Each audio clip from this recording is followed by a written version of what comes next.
Puji nama Tuhan, kita bersyukur untuk pagi yang indah ini. Shalom. Shalom. Kita bersyukur untuk penyertaan Tuhan dalam kehidupan kita. Kita boleh ada sampai saat ini atas penyertaan Tuhan. Saya menyapa Bapak Ibu yang menyaksikan secara online melalui live streaming kita di YouTube GBO Ikumene. Saya menyapa Bapak Ibu saudara sekalian yang menyaksikannya secara siaran ini melalui radio-radio yang tergabung dalam Yaski.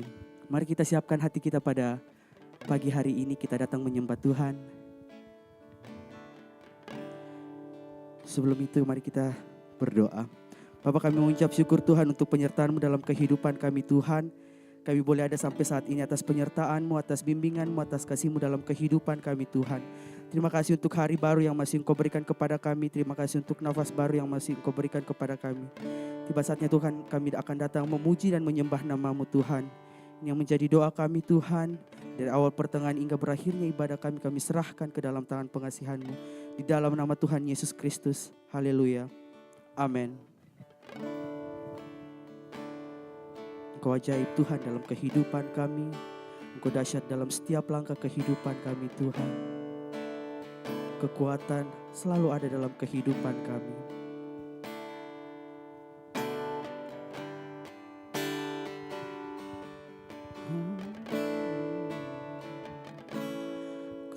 Kekuatan di hidupku ku dapat dalam Yesus.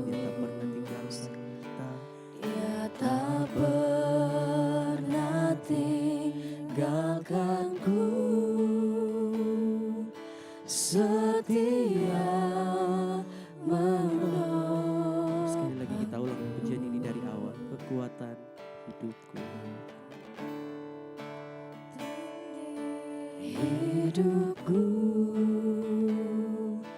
ku dapat dalam Yesus. Dia tak pernah tinggalkanku, setia menopangku, berseru berharap dalam Yesus. Kau Tuhan,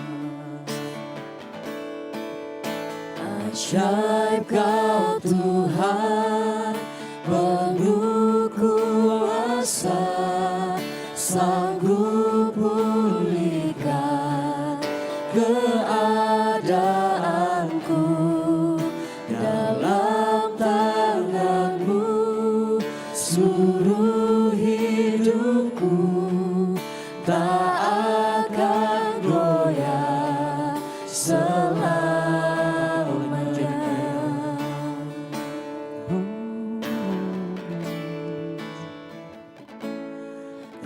Kekuatan di hidupku ku dapat dalam Yesus. Dia tak pernah tinggalkanku, setia menopangku, berseru berharap dalam Yesus. Sama-sama katakan,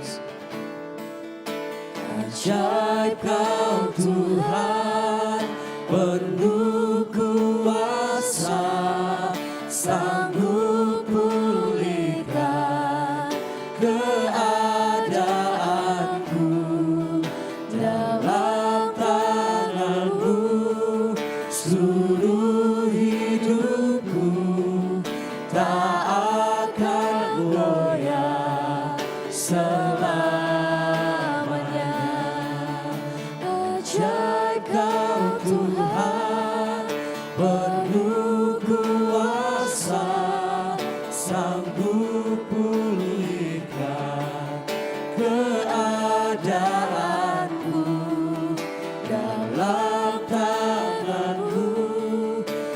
seluruh hidupku tak akan goyah. Ajar Kau Tuhan, penuh kuasa, sanggup pulihkan keadaanku. Dalam tangan-Mu seluruh hidupku tak akan goyah selamanya. Ajaib Kau Tuhan, penuh kuasa, sanggup pulihkan keadaanku. Tuhan, dalam tangan-Mu seluruh hidupku tak akan goyah selamanya. Ajaib Kau Tuhan, penuh kuasa, sanggup pulihkan keadaanku. Dalam tangan-Mu seluruh hidupku tak akan goyah selamanya. Tak akan goyah selamanya. Tak akan goyah selamanya.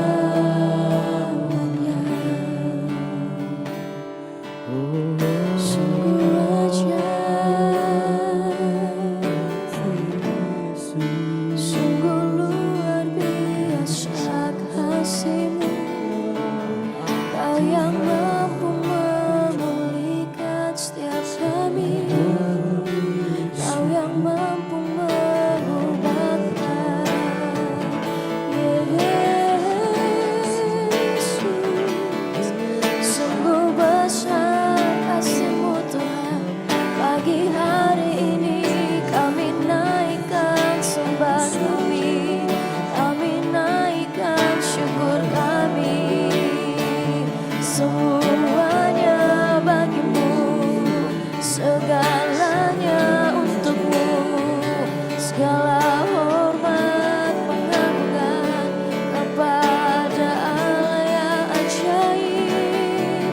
Oh Tuhan, kami bersyukur. Terima kasih Tuhan, terima kasih Yesus. Sungguh kami bersyukur, sungguh kami bersyukur.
dahsyat dan ajaib.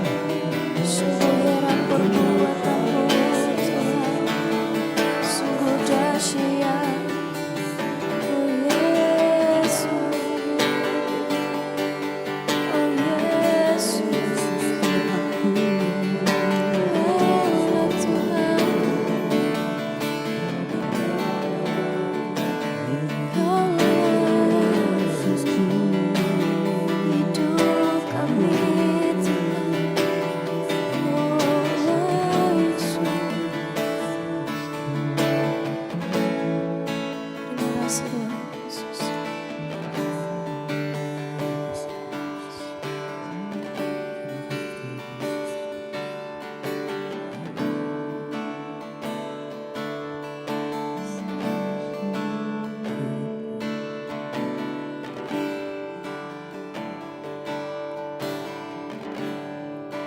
Ku tinggikan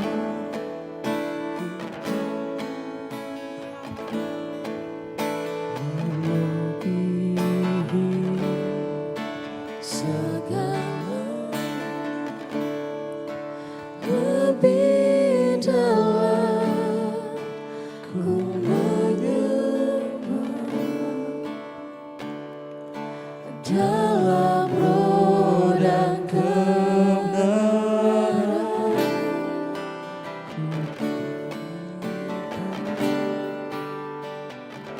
Tuhan melebihi segalanya, lebih dalam ku menyembah dalam roh dan kebenaran. Ku tinggikan Engkau Tuhan, melebihi segalanya, lebih dalam ku menyembah dalam roh dan kebenaran selamanya,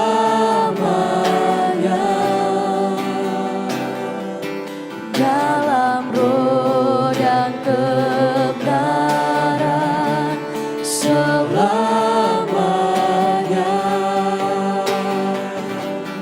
dalam roh dan kebenaran selamanya.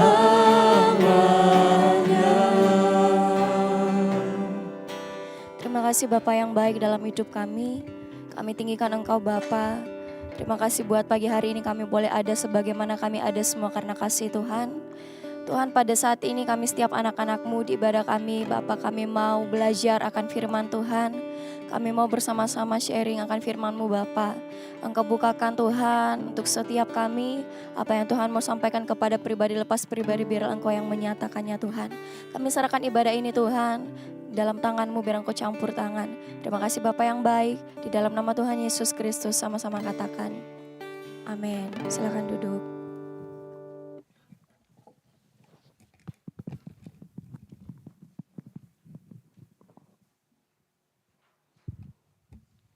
Oke. Shalom. Shalom. Sekali lagi shalom. Shalom. Ya, bersyukur buat kasih Tuhan, kita masih boleh ada sampai saat ini. Dan ground self, asik, source. Dan teman-teman yang lain, pagi hari ini kita mau belajar. Ayatnya sudah dibagikan toh. Pagi hari ini kita mau belajar dari Yohanes 14 ayat 1 sampai 6. Mari sama-sama kita buka.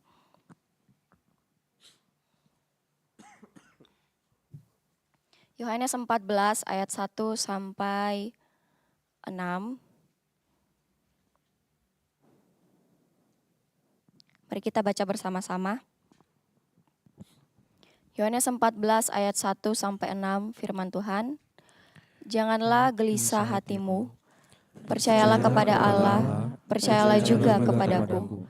Di rumah Bapakku banyak tempat tinggal.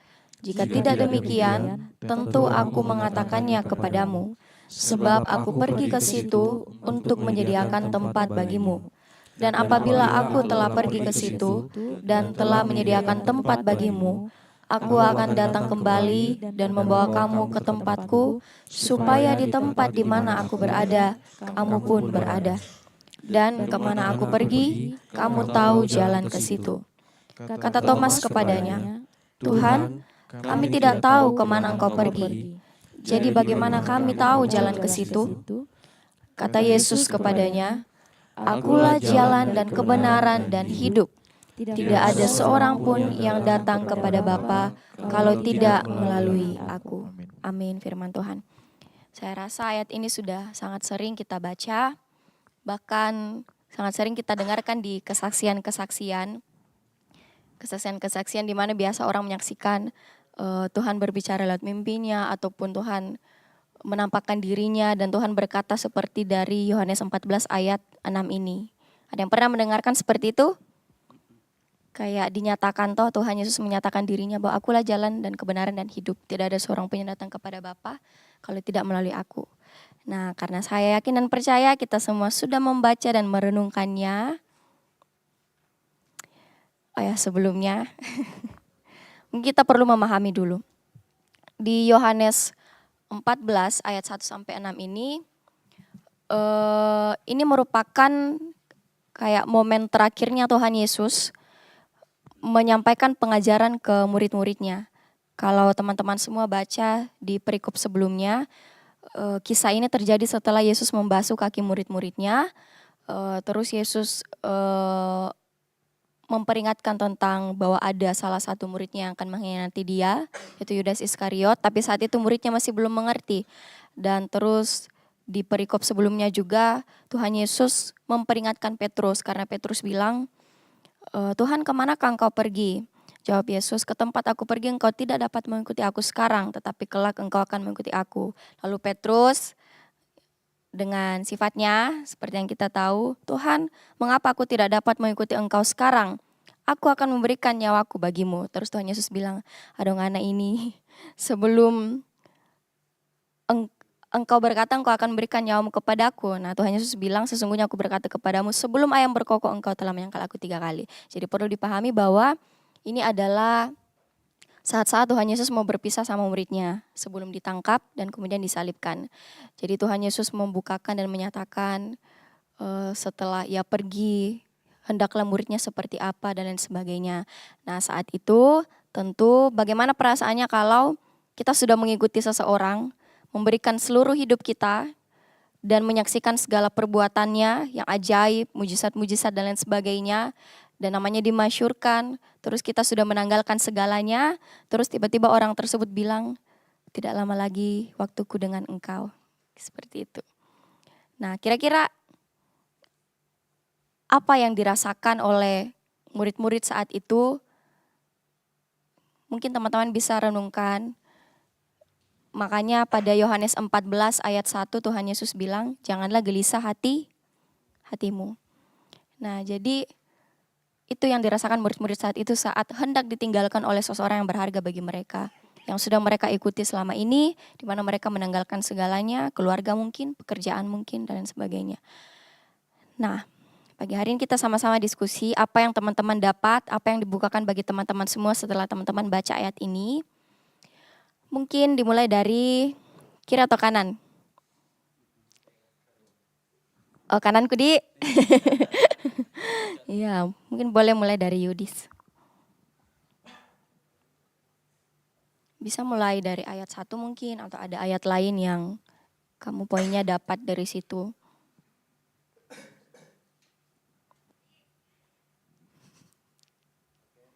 Iya.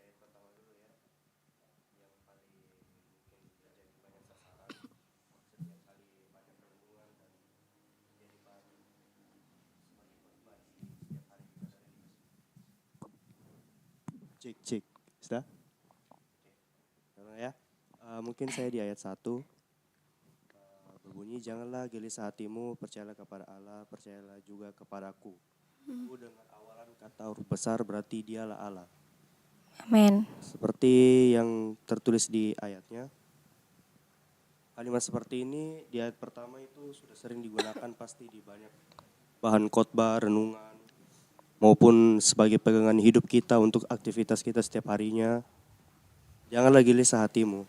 Kata gelisah itu ibaratnya seperti problematik. Apa istilahnya, mungkin kata kunci untuk cara berpikir kita, cara kita mengeksekusi kehidupan kita sehari-hari, mungkin dalam kehidupan sehari-hari. Kegelisahan itu tidak luput pasti dari kita, dari masing-masing, dan semua kekurangan yang manusia punya pasti berfokus pada kegelisahan.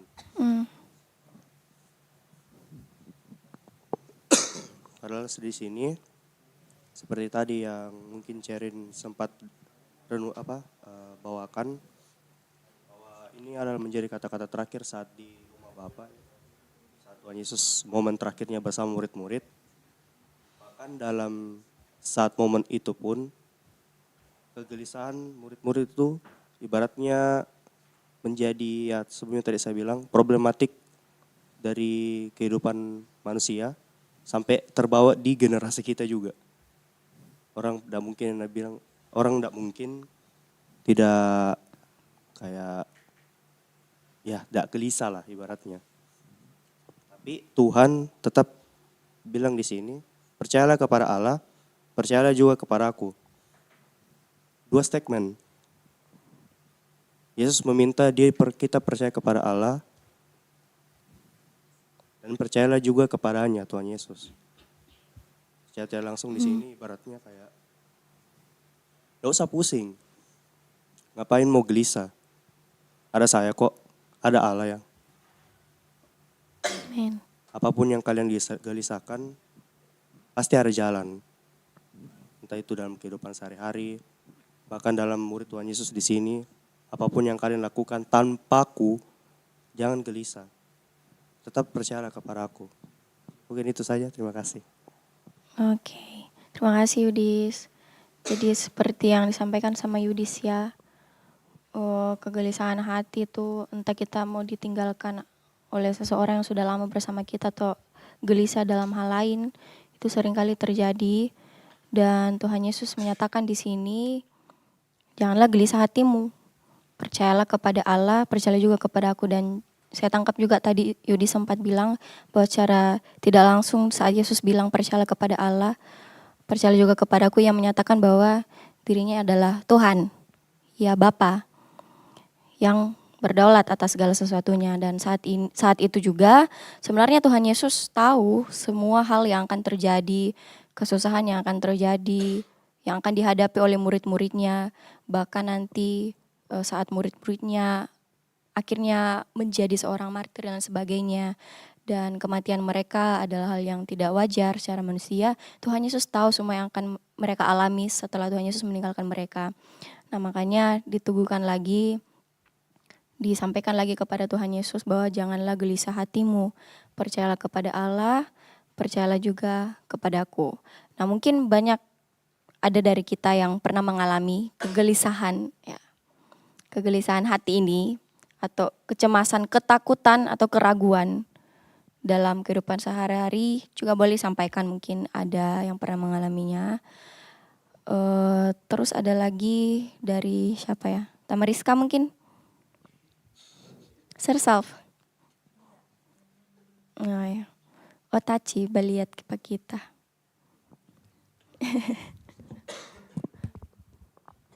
Oke, silakan Taci.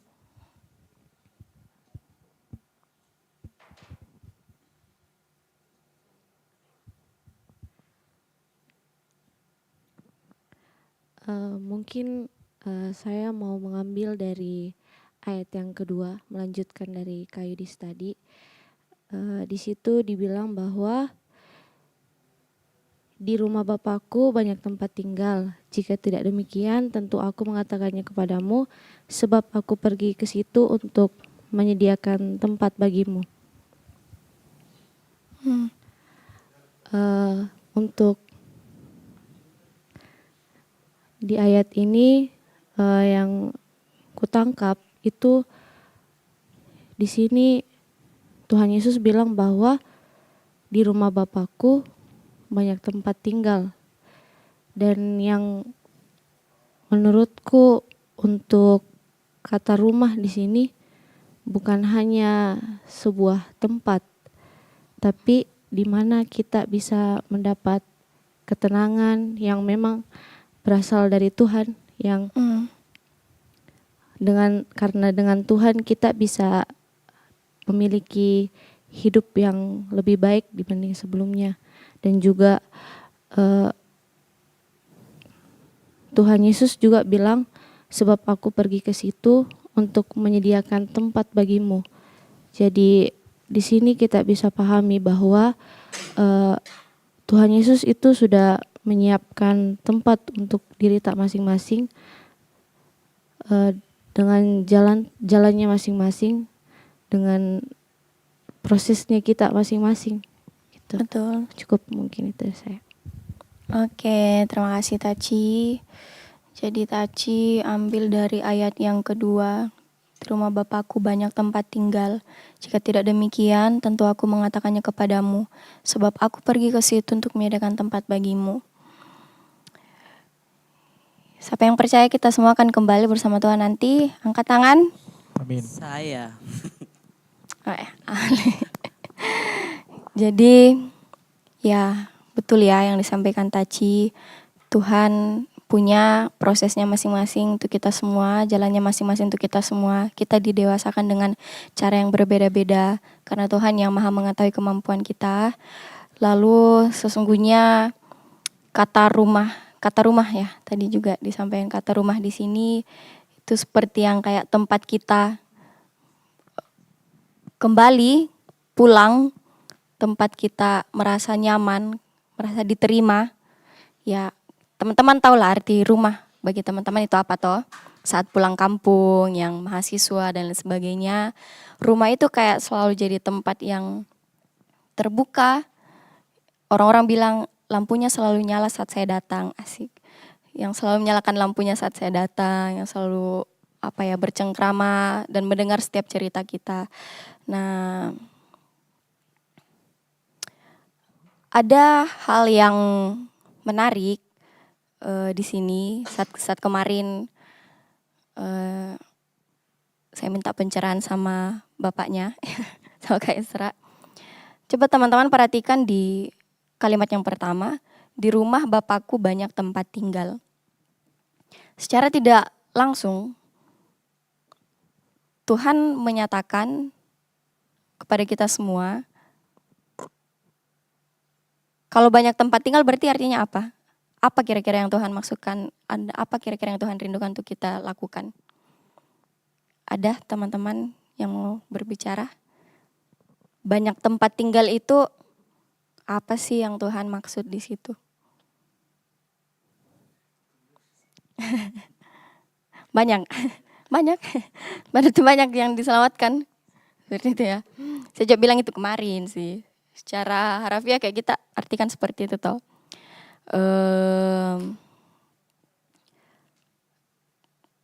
Kita ibaratkan seperti pastori mau. Banyak yang suka-suka bermalam biasa toh. Atau rumah hoki. Rumah hoki mah deh. Ya rumah hoki ya. Oke, rumah hoki toh. Nah, rumah hoki kan ini satu rumah. Bisa dibilang lebih ke house toh. Nah, terus di rumahnya hoki ada beberapa kamar. Banyak kamar yang tersedia. Tidak untuk pati. Banyak kamar yang tersedia untuk ditempati atau untuk ditinggali ke beban-beban bapaknya hoki yang mau. Maaf Om. Jadi banyak kamar yang tersedia di satu rumah itu. Nah, seperti itulah banyak tempat yang Tuhan siapkan, banyak tempat yang tersedia untuk kita semua di satu rumah itu. Nah, terus kemarin Kak Esra bilang, kalau banyak berarti apa? Ya banyak Kak yang diselamatkan. Salah. Oh ya. Kalau banyak berarti Tuhan Yesus mau sampaikan kepada kita, ajak yang lain. Seperti itu. Ajak yang lain. Kalau banyak berarti kita tidak hanya mau menyelamatkan diri kita sendiri toh. Ini kita diminta untuk mengajak yang lain kembali lagi kepada tugas kita, amanat agung kita untuk menyelamatkan semua bangsa dan juga kepada sebuah penginjilan. Nah, terus setelah saya renungkan, iya ya, kayak Tuhan Yesus sudah istilahnya spill, ya. Tuhan Yesus sudah bukakan, banyak loh tempat tinggal di rumah Bapakku. Jadi sungguh sayang kalau kita menyadari hal ini dan kita tidak mengerjakan keselamatan itu dan membagikannya kepada orang-orang, dan kita tidak mau mengajak orang-orang untuk nanti sama-sama kita tinggal di rumah Bapaknya kita. Seperti itu. Ya, ada lagi yang mau menyampaikan dari Pati? Oke, kalau dari saya, mungkin dari ayat pertama sampai ayat kelima itu Tuhan menyediakan tempat untuk kita, tapi kita tidak tahu, karena seperti Thomas bilang itu, Tuhan, kami tidak tahu kemana Engkau pergi, jadi bagaimana kami bisa tahu jalan itu? Itu versi mudah dibaca. Oh ya. Terus jawab Yesus, akulah jalan kebenaran dan hidup, tidak seorang pun bisa sampai kepada Bapa tanpa melalui aku. Ini tuh sebelum ku baca ayat ini tadi malam, asik. Tadi malam kan tadi Tadi subuh. malam no. Pernah tanya Kak Esra, ku bilang begini ke Kak Esra, tentang ketritunggalan sampai pada akhirnya bahaskan tentang sorga itu di mana. Iya. Terus Kak Esra bilang, menurut Pati sorga itu di mana? Ku bilang di atas. Menurut logika kita kan pasti itu sorga di atas toh, menurut logika manusia. Tapi Kak Esra bilang salah. Terus ku tanya, sorga itu di mana Kak? Bersama dengan Allah. Itu kayak ku bilang, pusingku saya bersama dengan Allah, sorga. Dari situ kayak baru sempat Cerin bilang tadi begini, Tuhan menyediakan tempat buat kita, terus kita harus mempersiapkan diri. Kayak langsung di situ langsung berkesinambungan. Ku bilang, oh ternyata itu Tuhan sendirilah itu sorganya begitu. Konteksnya Tuhan sendiri itu sorga. Jadi harus kita ini umat pilihan Tuhan, asik umat pilihan Tuhan no. Umat pilihan Tuhan mempersiapkan diri untuk betul-betul kita terima itu yang namanya sorga dalam kehidupannya kita kelak nanti. Itu sih menurutku konteks yang ku dapat, yang ku cerita sama Kak Esra. Ternyata itu sorga bersama dengan Allah, itu maksudnya Allah sendiri itu yang sorga. Jadi bagaimana kita bisa sampai ke sorga? Ya kita persiapkan diri kita untuk bisa terima itu sorga kelak nanti. Begitu kayak kedepannya rubah yang bisa dirubah, kedepannya kayak belajar, kedepannya banyak mempelajari, banyak hal Tuhan berikan kepada kita, banyak hal kejadian, masalah atau apapun yang Tuhan berikan kepada kita. Mari belajar itu, mari renungkan itu dan kembali kepada diri kita, apakah kita mau ke sorga itu atau tidak. Karena sejatinya sorga itu ternyata kekal dan sorga itu indah karena dia sendiri adalah sorga. Itu mungkin dari saya. Amin. Oke. Hindari kita tepuk tangan dari tadi, Dik. Coba tepuk tangan dulu. Haleluya. Nanti next ya kita tepuk tangan. Iya. Jadi yang kayak Sarah bilang surga itu bersama dengan Allah. Ya tidak ada, kita tidak tahu gimana ini Tuhan siapkan tempat, kita tidak tahu. Ada satu pribadi yang tahu tempatnya, tapi nanti kita bahas lah berikutnya. Oke, terima kasih Pati. Ada lagi yang mau? Dan ada lagi deh, kita tunjuk saja. Putra Wanto. Putra Wanto. Cek. Jadi kebetulan saya baru baca juga tadi. Lebih parah ya. Jadi di sini yang saya sorot itu ayat yang kedua juga. Semuanya pertama dan kedua, tapi saya fokus dulu yang kedua, yang pertama. Di sini di rumah Bapakku banyak tempat tinggal. Kalau kita lihat ke terjemahan King James Version-nya. Asik. Asik. In my father's house are many mansions. Di sini dibilang mansion. Ini kalau kita lihat dari definisi apa tuh mansion sih? Mansion itu di sini ya menurut Google, mansion adalah rumah besar dengan desain mewah dan fasilitas eksklusif. Jadi kalau mau dibilang di rumah, bukan rumah yang sederhana yang Tuhan sediakan ini. Tuhan pergi sediakan tempat, tapi bukan tempat yang sederhana. Di sini juga ciri-ciri mansion itu bukan rumah yang apa yang kecil, tapi rumah yang mewah dengan fasilitas yang lengkap. Yang Bahkan terbaik ciri- kali. Ya, yang terbaik. Bahkan ada tempat gym di sini kalau dibilang mansion itu ada tempat gym. Di sini saya bilangnya kalau Tuhan pergi sediakan tempat, itu Tuhan tidak main-main perginya. Tuhan bukan sediakan hal yang sepele buat kau. Betul. Syaratnya apa untuk dapat hal itu? Kembali ke ayat 1, percaya. Percaya. Tapi kadang-kadang dalam kehidupan kita bilang kita percaya sama Tuhan, tapi tindakan kita tuh tidak sama dengan apa yang kita katakan. Kita bilang percaya tapi ujung-ujungnya takut deh, jangan dulu maju. Gelisah. Itu ya sama seperti yang Thomas katakan juga. Tuhan, kami tidak tahu kemana kau pergi, jadi bagaimana? Ya bilang, Yesus berkata akhirnya, akulah jalan kebenaran dan hidup. Ikuti saja apa yang Yesus bilang. Betul. Jadi kalau kau mau bilang gelisah, sulit juga bicaranya. Tapi ginilah, kalau mau dibilang percaya, kita percaya. Tapi kita harus implementasikan tindakan kita juga. Karena apa yang kita lakukan ada rewardnya. Apa itu mention? Kemudian ada rumah besar yang Tuhan sediakan. Terus ada lagi kembali ke ayat 2, ada di rumah Bapakku ada tempat tinggal. Ini konsepnya seperti rumah di dalam rumah. Kira-kira paham sini? Terus akhirnya saya tanya ChatGPT, ini apakah betul rumah di dalam? Serius ini, aku buka ChatGPT. Terima kasih ChatGPT. Terima kasih ChatGPT. Terus dibilang, maksudnya di sini adalah tempat tinggal yang besar. Dalam budaya Yahudi itu melambangkan tempat perlindungan, keamanan atau kebersamaan bersama keluarga. Jadi kita di sini tidak berbicara secara langsung fisik itu rumah, tapi kita berbicara sebaliknya yang Kepati bilang itu hadirat Tuhan.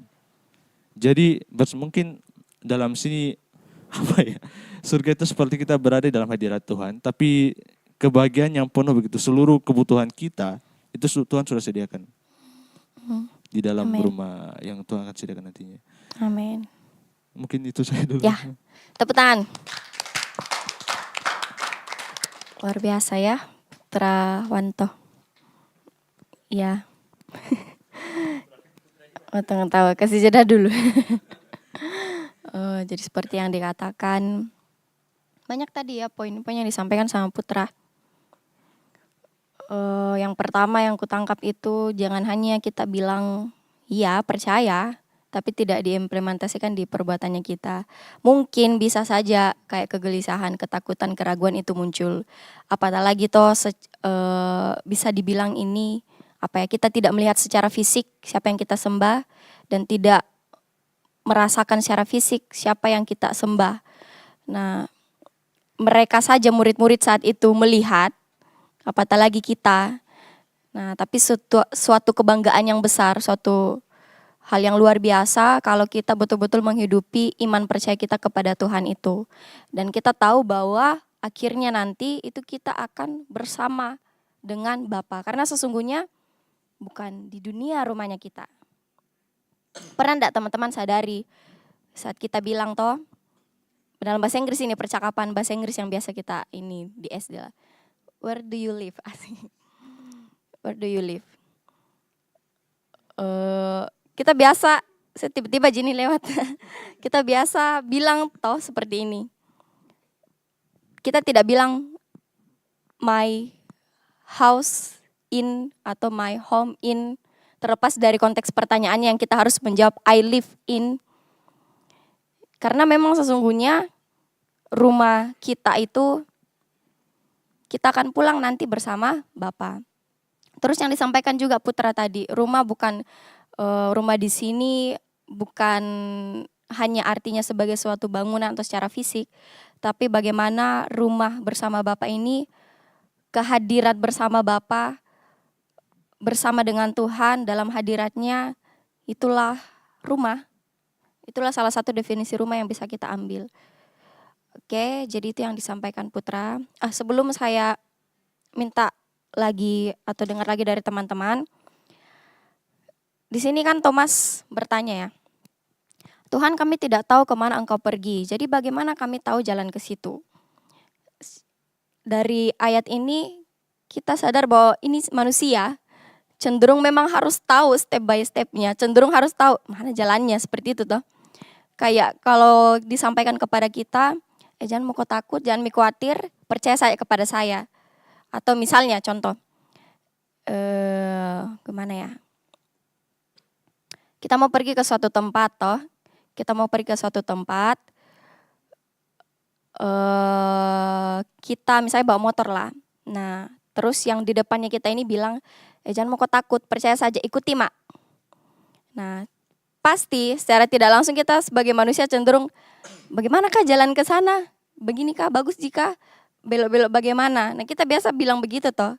Padahal yang di depannya kita sudah bilang, ikut mas saja, ikut kak saya di belakang. Sampai jika itu. Nah, kadang-kadang kita bertanya, bagaimana jalan ke sana? Bagus jika, tidak ini jika, bisa jika lewat ini begitu. Nah, secara tidak langsung kita bertanya seperti itu. Nah, seperti itulah manusia. Seperti yang dipertanyakan oleh Thomas juga saat itu. Tuhan sudah bilang, percaya saja. Nah, makanya di ayat selanjutnya nanti dibukakan oleh Tuhan dan disampaikan oleh Tuhan. Dan ada hal nanti yang akan kita tangkap dari ayat 5 sehingga Tuhan Yesus sampaikan dan bukakan di ayat 6. Tapi sebelumnya saya mau dengar dulu dari Putra, sisi kiri saya. Ya Putra. Cek. Ayah. Jadi, Amin.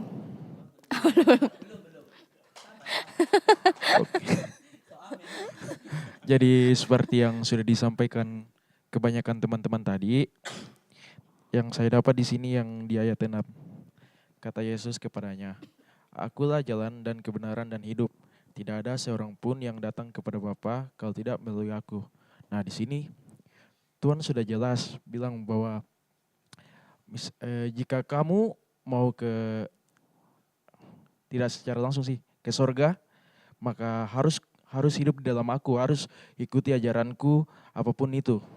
Nah, maka kamu akan selamat. Meskipun di sini tidak terlalu tidak ditekankan atau tidak ditulis, tapi yang ku dapatnya di situ, maksudnya yang disampaikan di sini itu yang ku dapat.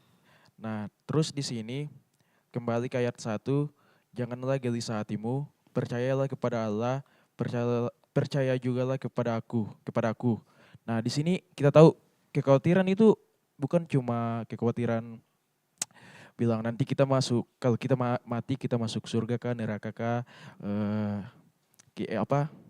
setelah lulus dapat kerja, selesai jika kuliah aku ini atau bagaimana. Tapi Amin ini, Tuhan. Kau yang maha mengerti dan mendengarkan. tapi ini lebih fokus ke maksudnya setelah meninggalnya kita bakalan kemana. Maksudnya kan Tuhan tadi sudah deklarasikan bahwa bilang kalau hidup kau di dalam saya bakalan masuk ke surga. Maka apalagi dia maksudnya jangan mau kau khawatir soal setelahnya ini, maksudnya kalau sudah Dipanggil Tuhan. kalau memang orang percaya kok pasti bakalan ada kok di sampingnya Tuhan. Itu yang ku dapat. Amin. Amin. Tepuk tangan dulu untuk Putra. Ya selesai juga tuh Putra. Tapi iya dengar-dengar saja nasihatnya Mendengar-dengar. Bapak Mama di sini toh dan Bapak Mama. Mendengar. Iya, jadi yang disampaikan Putra. Iya, saat kita menerima Yesus Kristus sebagai Tuhan dan Juru Selamat dalam hidup kita memperoleh keselamatan itu. Keselamatan Tuhan Yesus sudah kerjakan satu kali di atas kayu salib, menebus setiap dosa-dosa kita. Nah, tidak cukup hanya sampai di percaya saja atau berKTP Kristen saja, tetapi kita harus kerjakan keselamatan itu dengan takut dan gentar.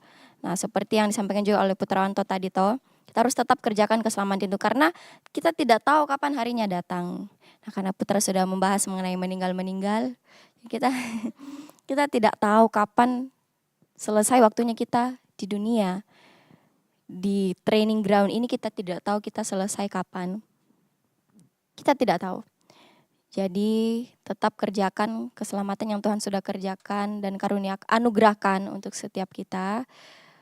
Dan sungguh alangkah indahnya saat Tuhan Yesus panggil, kita sedang memuliakan Tuhan atau kita tetap terhubung dengan Tuhan saat itu. Dan juga tadi dibahas sama Putra, apa tadi poin yang pertama itu? Akulah jalan dan kebenaran dan hidup. Jadi yang kau bahas tadi ya. Nah, coba kita perhatikan.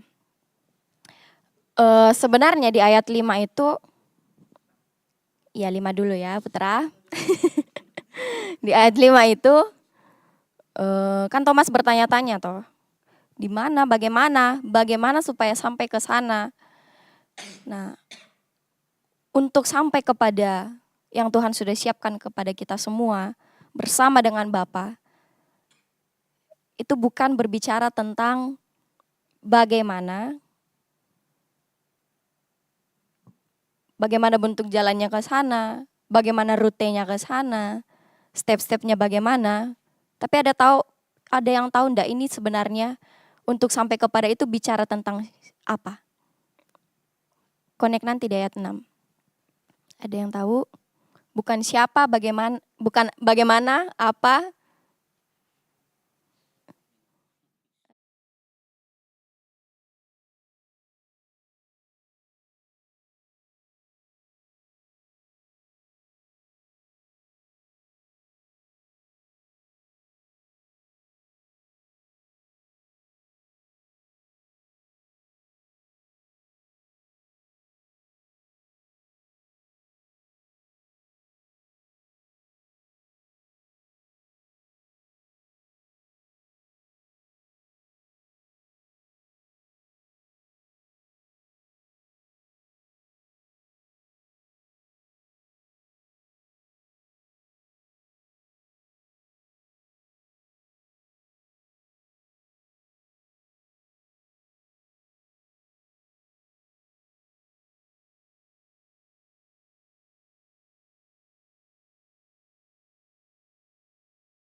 Dan kebenaran dan hidup.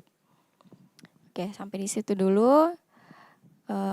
Dari Kak Wendy mungkin.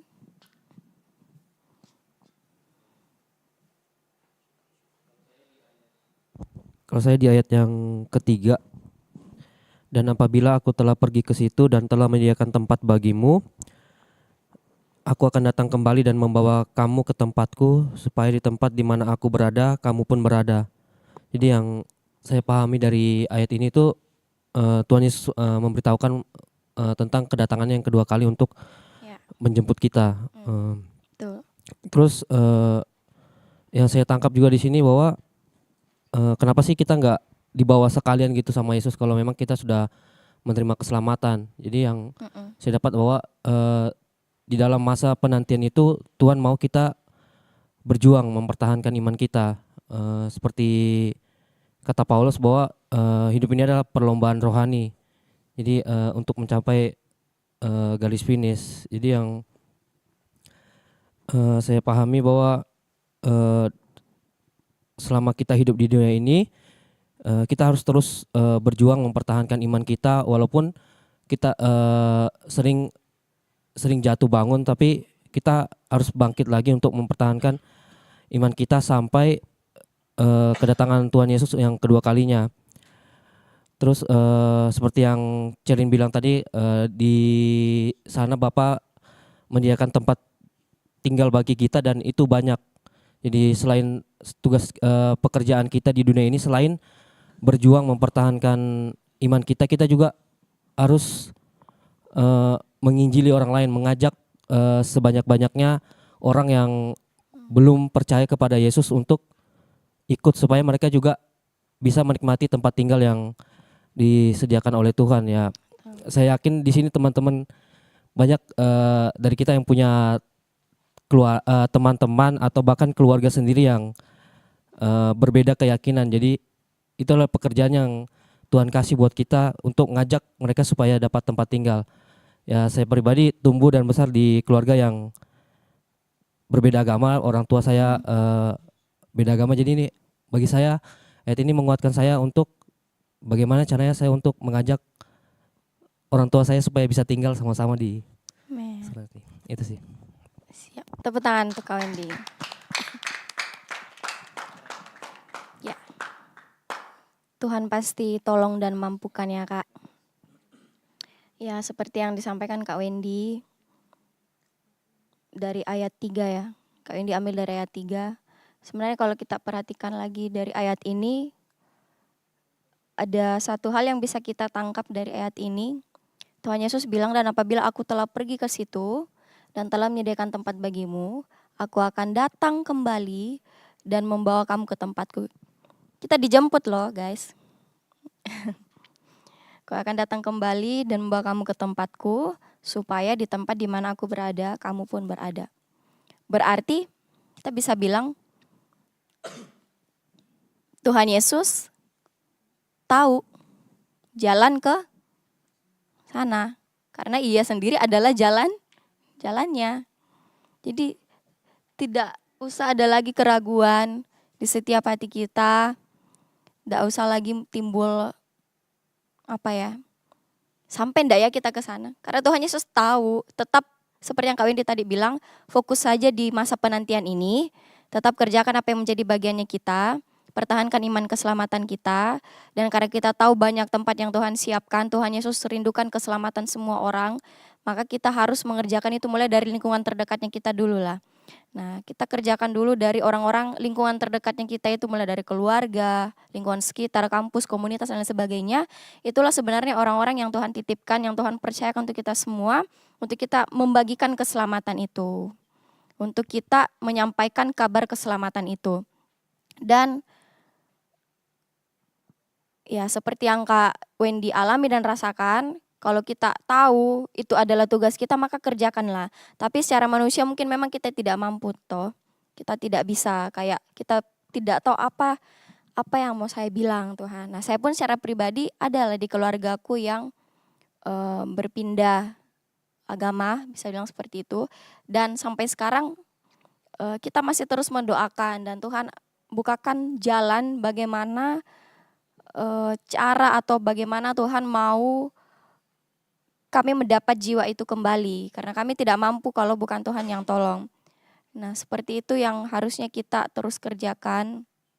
Kalau kita lihat orang-orang di luar sana yang mungkin sudah mengenal Tuhan Yesus, tahu Tuhan Yesus, tapi dalam hidupnya itu tidak mencerminkan bahwa ia sudah memperoleh keselamatan dari Tuhan, maka orang-orang seperti itu juga yang menjadi tugas dan tanggung jawab kita untuk kita sama-sama kembali kepada jalan kebenaran. Dan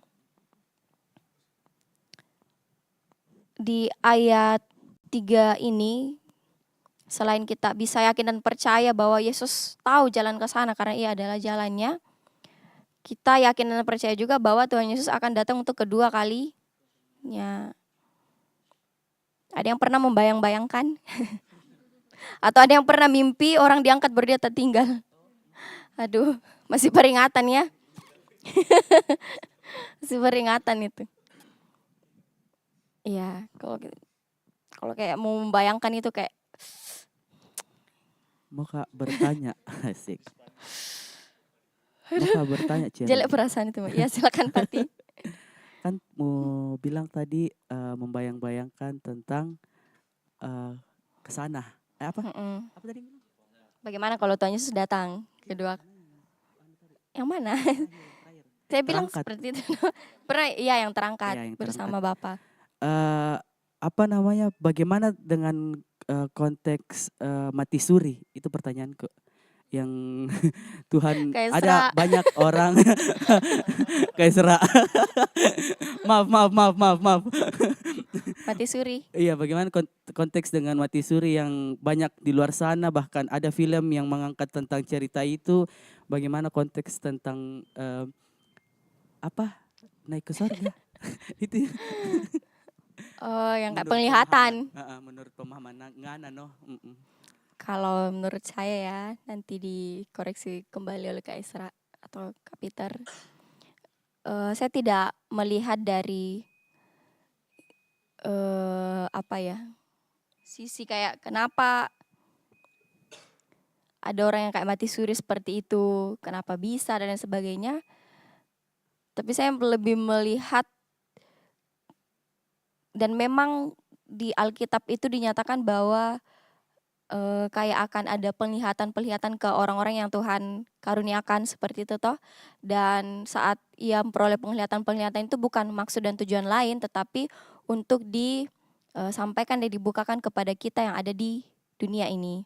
Nah, tapi berbicara mengenai penglihatan-penglihatan seperti itu yang sering dialami oleh orang-orang yang mati suri ya. Mati suri, saya harap teman-teman kita semua tetap berpegang kepada firman Tuhan. Terlepas dari semua gambaran-gambaran yang disampaikan tentang bagaimana itu surga nanti di sana, jalannya emas, gerbangnya emas, di sisi kiri dan kanan ada taman bunga, terus ada menari-menari seperti Tamariska di dalam. Nah, terlepas pasti banyak toh teman-teman sudah nonton kan tentang kesaksian-kesaksian seperti itu toh. Pasti banyak. Saya pun sendiri kayak banyak. Kayak apa ya, kayak di sana katanya rumah. Pokoknya banyak toh, banyak lah. Beda-beda juga yang disampaikan penglihatannya.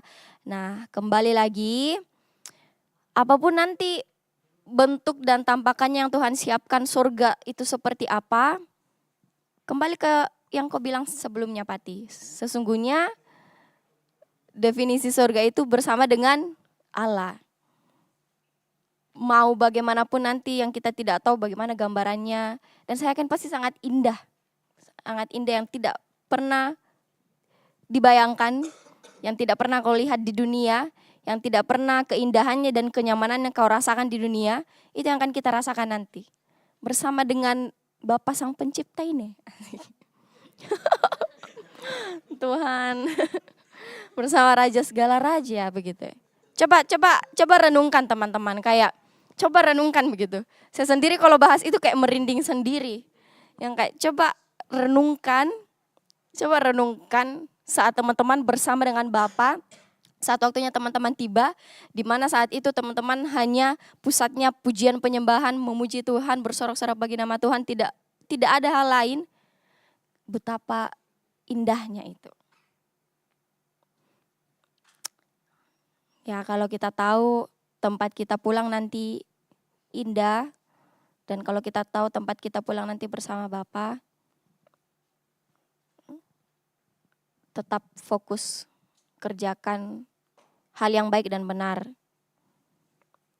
Dan kalau teman-teman bingung harus seperti apa, ya kembali lagi ke bahwa teman-teman harus rajin membaca Alkitab dan firman Tuhan. Seperti itu. Dan ya seperti itu Pati, saya tidak tahu juga maksud Tuhan. Maksud Tuhan mungkin beda-beda, mengerjakan itu di diri orang-orang yang pernah mati suri dan sebagainya. Istilah medisnya pun saya tidak tahu. Kebetulan nggak ada dokter, jadi bertanya no. Itu kalau dibilang ROSC sih. Sudah resusitasi tapi kembali.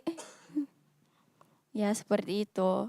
Dan memang banyak sih. Banyak juga kan film-film kan? Yes. Ya, Heaven is for real. Iya, lagi. Ya, itu film pertama kayak saya kayak wow begitu, yang kayak saya bayangkan luar biasa ya Tuhan. Iya, mau bahas Heaven is for real kan? Boleh.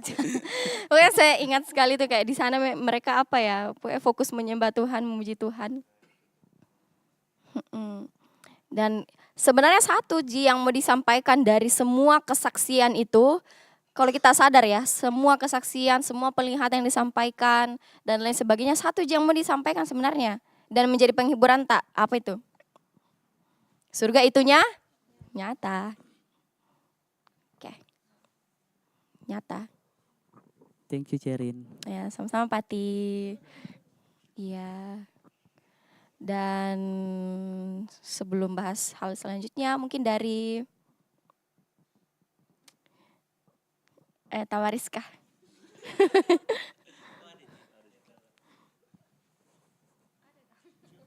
Ya, siap-siap Andika. Kalau dari saya itu ayat dari pembacaan kita dari ayat 1 yang itu janganlah gelisah hatimu, percayalah kepada Allah, percayalah juga kepadaku. Saya ingat waktu saya baca ini pertama, saya ingat langsung sama khotbahnya Kak Esra minggu lalu. Kak Esra bilang Allah itu 100%, Allah itu 100, Yesus itu 100% Allah yang sejati dan 100% manusia.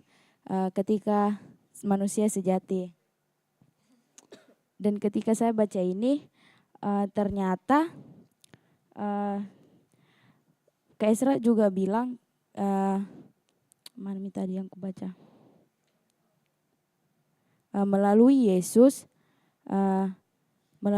Kristus yang mencerminkan semua sifat Allah, mungkin kita secara manusia tidak bisa langsung melihat Allah, tetapi melalui perantaraannya Yesus kita boleh mengenal Allah karena Yesus Kristus adalah Allah sendiri. Dan ketika saya lanjut baca ke ayat kedua sampai pada intinya itu ayat yang ke-6 seperti yang sudah kita bahas bersama juga. Sebenarnya di khotbah minggu lalu juga Kak Esra bilang sebenarnya Yesus itu tahu segalanya tapi dia memilih untuk tidak mengetahui. Sebenarnya Yesus sudah tahu kalau dia akan meninggalkan murid-muridnya. Dia akan ada muridnya yang mengkhianatinya. Tapi dia lebih memilih untuk tidak mengetahuinya dan memberitakan keselamatan melalui percakapannya dengan murid-muridnya. Seperti yang kita tahu pada ayat yang ke-6 itu kata Yesus kepadanya, "Akulah jalan dan kebenaran dan hidup. Tidak ada seorang pun yang datang kepada Bapa kalau tidak melalui aku." Jadi sebenarnya Tuhan Yesus itu sudah lebih dahulu untuk ngasih tahu sama murid-muridnya. Sebenarnya intinya dari percakapannya ini ya kamu harus percaya begitu. Seperti ada 3 poin yang saya ambil dari ayat dari Yohanes 4 ayat 6 ini yaitu Yesus Kristus itu adalah jalan, kebenaran dan hidup. Jalan berarti Yesus itu adalah jalan satu-satunya untuk kita manusia untuk mencapai kehidupan yang kekal. Melalui Yesus kebenaran yang sejati itu adalah sebenarnya Yesus itu sendiri. Jadi tidak bisa dipungkiri kalau ketika kita percaya sama Yesus, otomatis kita juga bakal percaya kepada Allah. Terima kasih. Terima kasih. Tepuk tangan untuk Tamariska. Oke. Terima kasih Tama. Kita lanjut dulu ke Andika deh. Oke, silakan Andika. Ada mungkin atau yang mau disaksikan? Oh, ada.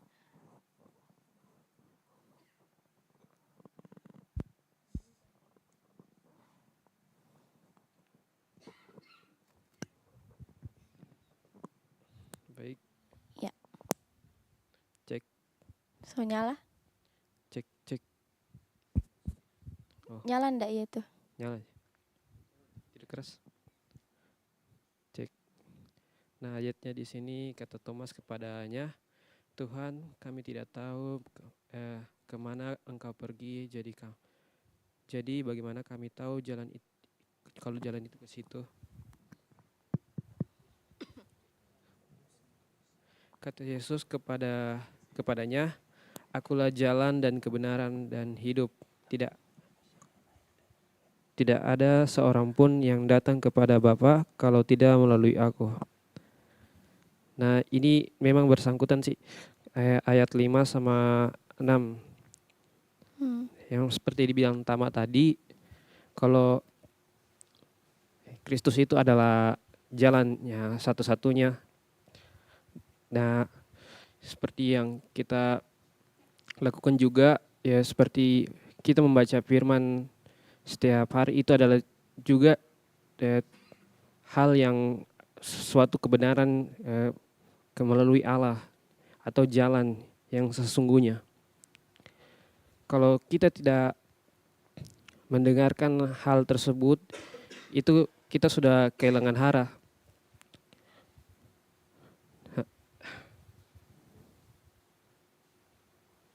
Dalam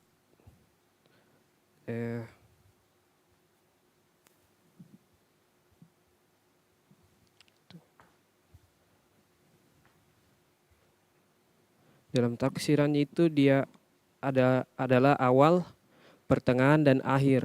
Di dalam dia kita harus berangkat, melanjutkan perjalanan dan menyelesaikannya. Sebagai kebenaran, dia adalah penuntun jalan kita. Sebagai hidup, dia adalah akhir atau ujung jalan itu. Itu yang saya dapat. Oke. Ya, tepuk tangan untuk Andika. Oke, semangat guys. Baru jam 6.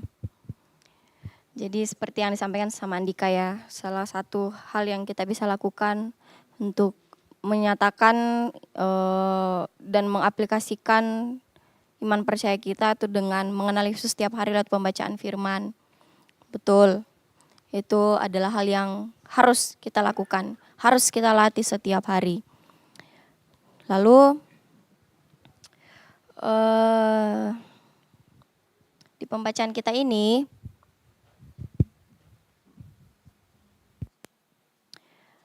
saya mau tanya ke teman-teman, sebenarnya berbicara mengenai jalan ya. Selagi kita hidup di dunia, sebenarnya ada atau banyak tidak sebenarnya jalan yang ditawarkan oleh dunia?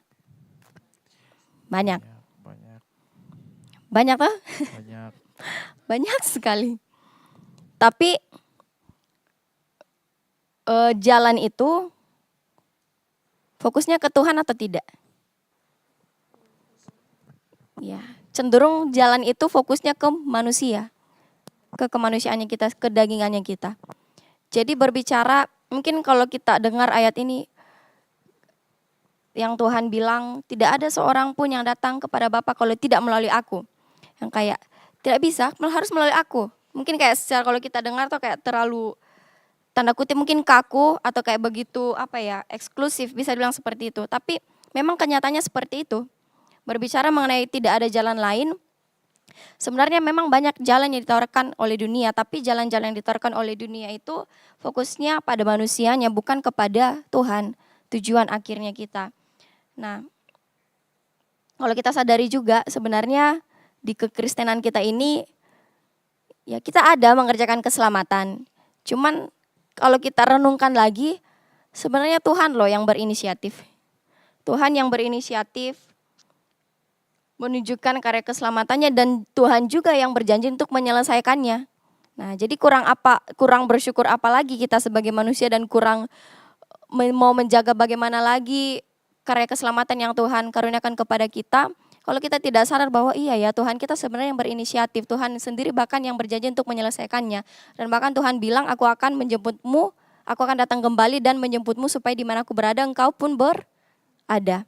Yang kayak kita tahu bahwa banyak jalan yang ditawarkan oleh dunia, tapi jangan sampai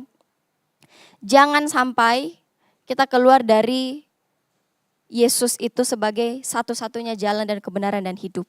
Jangan sampai. Nah, kalaupun kita jatuh, kalaupun kita mulai sedikit berbelok, makanya diperlukan yang namanya seperti kayak Sarah bilang pertobatan setiap hari toh. Bukan berarti kayak karena ada pertobatan setiap hari, bisa jika apa di 2-3 dosa lah. Udah 2-3 dosa, tidak ada begitu. Sama ini dosa, itu semua dosa. Ya 2-3 dosa. Nggak boleh. Ya karena kayak kita bilang ada pertobatan setiap hari Tuhan. Kayak memang kita hidup dalam kedagingan. Selagi kita masih hidup dalam daging tidak dapat dipungkiri. Saya pun secara pribadi selagi kita masih hidup dalam daging tidak dapat dipungkiri bahwa kita memang perlu berusaha lebih untuk mengikis kedagingan ini. Kita memang perlu berusaha seperti itu. satu yang mau ku cerita. Tahu enggak waktu worship night? Malam worship night. Oh ya dia belum. Tahu waktu malam worship night. Sebenarnya itu terjadi ketidakdamai sejahteraan ya di hatiku. Dan di hati adikku Blessing. Bukan masalah cekcok sih, cuman kayak saya ya terjadilah seperti hal demikian yang tidak saya harapkan itu sebenarnya terjadi, tapi kayak puji Tuhan, Tuhan sudah pulihkan. Masih banyak sih yang harus kubah, tapi kayak puji Tuhan, Tuhan sudah pulihkan dari segi itu sehingga saya tidak meledak. Saya kayak namanya kita masih manusia ya, masih berproses, masih ada yang perlu dikikis. Dan saya saat itu lebih memilih untuk diam. Cuman kita memang masih perlu pendewasaan dan lain sebagainya. Makanya saat itu saya paksa diriku. Aduh Tuhan, enggak bisa seperti ini, kayak enggak boleh enggak boleh perasaanku ini mendahului Pati? Pokoknya enggak boleh perasaanku ini ada yang enggak boleh perasaanku sebagai manusia yang memerintah dan yang memerintah saya untuk bertindak seperti apa, enggak boleh. Apalagi ini saya mau melayani toh. Bagaimana saya kayak saya sambil latihan begitu tuh, sambil tercurah sedikit air mata begitu baru ambil nada. Sebenarnya seperti itu yang terjadi, cuman waktu kita sebelum worship naik. Dan saya tetap berdoa Tuhan beri damai sejahtera untuk saya dan adik saya Blessing. Dan Tuhan kerjakan itu. Dan betul-betul saya rasakan kayak, jadi memang ini iblis kayak banyak sekali cara yang dia coba untuk menjatuhkan kita. Dia tahu sekali kayak kita mau WL ini toh, mau worship night, mau pujian penyembahan, mau membawa jemaat Tuhan merasakan hadirat Tuhan. Bagaimana mau membawa jemaat Tuhan merasakan hadirat Tuhan sedangkan saya sendiri sangat tidak senang dan tidak damai sejahtera saat itu, kayak saya bergumul itu kayak pergumulan yang sangat luar biasa bagi saya secara pribadi kalau masalah mengambil pelayanan sebagai seorang worship leader seperti itu. Tapi syukurnya karena memang kita sebagai manusia kita boleh minta pertolongan Roh Kudus. Tapi secara manusia kita juga harus secara sadar berusaha untuk mengikis kedagingan itu. Amin. Kita harus berusaha juga. Kita yang Tuhan kasih kehendak bebas untuk memilih jalan yang kita akan tempuh selagi kita masih di dunia. Tuhan kasih kehendak bebas untuk memilih tindakan yang akan kita tempuh seperti apa. Nah, karena Tuhan kasih kehendak bebas seperti ini, jadi jangan kita memilih tindakan yang di luar yang kita tahu sebenarnya harus seperti apa kita lakukan. Nah, makanya saat itu saya ambil waktu untuk tidak membahasnya dan sebagainya, untuk arahkan fokus saya ke hal yang lain. Dan saya bersyukur saat itu saya menang bersama Tuhan ya. Saya bersyukur saat itu saya boleh dimenangkan. Iblis tidak menang. Kalau iblis menang, nyandak di atas saya. Kalau iblis menang saat itu, kayak kedaginganku dan perasaanku yang menang saat itu, lagu sudah saya oper ke Valdo atau Ayu, atau bahkan ke Blessing, terus saya memilih untuk duduk. Walaupun tidak salah toh saya memilih untuk duduk. Tetapi karena saya sadar Tuhan sudah kasih saya tugas tanggung jawab pelayanan untuk jadi worship leader di worship night ini, saya harus ambil itu, saya harus tanggalkan kedaginganku. Dan yang kayak betul-betul kurasakan itu yang Kak Isra bilang, yang pernah kita ditanyakan enggak sih yang kalau kita mau melayani terus dibilang seperti ini. Kira-kira kalau ada cekcok dan lain sebagainya, ada masalah dan sebagainya, kau mau tetap naik atau enggak? Pernah toh ditanyakan? Dan saat itu kurasakan berat Tuhan. Beratnya kayak, ya berat ya. Berat, tapi kalau kita mau mengambil tindakan secara sadar, melatih diri kita untuk tetap mengikuti apa sebenarnya yang Tuhan kehendaki dalam hidup kita, Tuhan Yesus pasti mampukan kok. Tuhan Yesus pasti mampukan. Tuhan Yesus mampukan itu. Banyak hal yang sudah kita lewati, banyak hal sudah kita alami, Tuhan Yesus mampukan. Terus masalah kegelisahan hati juga.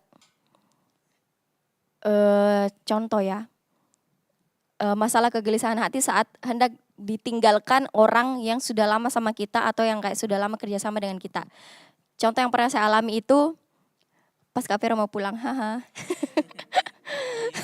Tapi sudah balik, puji Tuhan. Pas Kak Vero mau pulang, saya tidak bohong itu.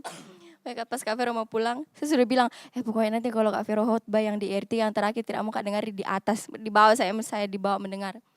Yang kayak pas saya merasa kayak iya yang kayak gelisah, kayak bagaimana ya, kayak padahal baru one on one ini toh yang saya coba handle selama Kak Vero pergi dan sebagainya, kayak aduh Kak Vero, saya bilang Kak Vero pulang selalu saya kayak Kak Vero ya, pada misalnya dibalas, misalnya saya chat hari ini toh Kak Vero, dibalasnya tahulah di sana kan jaringan ini agak bermasalah, dibalasnya 2-3 hari berikutnya Kak Vero ya pulang ya. Nah Kak Vero balasannya begitu tuh, Kak Vero ya Kak Vero ya. Tuh Kak Vero banget. Padahal kayak lagi aduh, padahal saya lagi ini tuh kayak butuh pencerahan dan pengarahan. Kak Vero ya Kak Vero masih aneh, ada tambahan aman Kak. Kak Vero tanya ya aman ya aman Kak. Seperti itu yang kayak saya kayak pikir bagaimana ya kayak saya harus menghandle semuanya, dan saya merasa tuh paling tidak ada gunaku ya sebagai wakil, tidak ada yang kayak ya apa kayak saya mencoba mengisi diriku dan membantu teman-teman yang lain di beberapa bidang kayak kalau ada dibutuhkan dan lain sebagainya. Tapi saya merasa saya kayak merasa memang paling tidak ada gunanya ini memang wakil. Kayak tidak ada. Kayak saya merasa seperti kayak apa yang mau kulakukan Tuhan, kayak selama ini juga saya fokus kan baru Kak lepas dari koasku toh, saya fokus ke kegiatanku, kesibukanku di rumah sakit dan lain sebagainya, dan saya tidak tahu bagaimana menghandle semuanya dengan baik, dengan tenang seperti Kak Vero. Nah saya mengakui itu saya tidak setenang seperti Kak Vero, bagaimana itu semuanya. Ya dampak lihat dari cara balas chatnya toh, Kak Vero singkat-singkat seperti itu, saya ada pembukaan, isi, penutup, terus konfirmasi aman, nah seperti itu.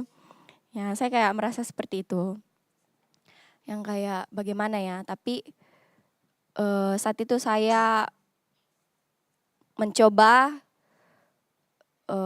yang pertama saya percaya kepada Tuhan bahwa Tuhan Yesus pasti mampukan, dan saya percaya kepada Tuhan bahwa Kak Vero pasti balik. Ya. Dan apapun jalan yang Tuhan kerjakan bagi Kak Vero pasti semuanya mendatangkan kebaikan. Terus yang kedua, secara yang saya lihat, saya mencoba percaya kepada apa yang Kak Vero bilang pada saya. Nah, yang kayak Kak Vero bilang ya, bisa itu. Pulang kok, saya pulang, iya. Makanya saya harus konfirmasi tiap hari, Kak Vero, ya pulang, iya. Kayak seperti itu. Dan seperti yang dialami juga sama murid-murid, saya kayak membayangkan betapa sedih dan gelisahnya murid-murid saat itu ya guys. Kayak Tuhan sudah sama-sama dengan mereka mengerjakan mujizat, keselamatan dan sebagainya. Terus tiba-tiba Tuhan bilang kayak waktuku tidak lama lagi. Bayangkan loh bagaimana yang dirasakan sama murid-murid. Makanya sebagai manusia mungkin hal yang wajar itu Tuhan Yesus merasakan kegelisahan hati mereka. Makanya, tapi sebenarnya murid-murid tidak bilang toh sebenarnya di kalimat pembacaan sebelumnya kayak Tuhan kayak takut Kak, ragu Kak, begitu dan sebagainya. Tapi Tuhan tahu yang mereka rasakan dan alami. Kayak mereka sedang gelisah, mereka takut dan ragu ke depannya kalau tidak bersama dengan Tuhan itu seperti apa. Tapi Tuhan Yesus bilang janganlah gelisah hatimu, percayalah kepada Allah dan percaya juga kepadaku. Ya, mungkin ada yang mau disampaikan dari siapa di Putri Shalom. Iya, silakan Putri.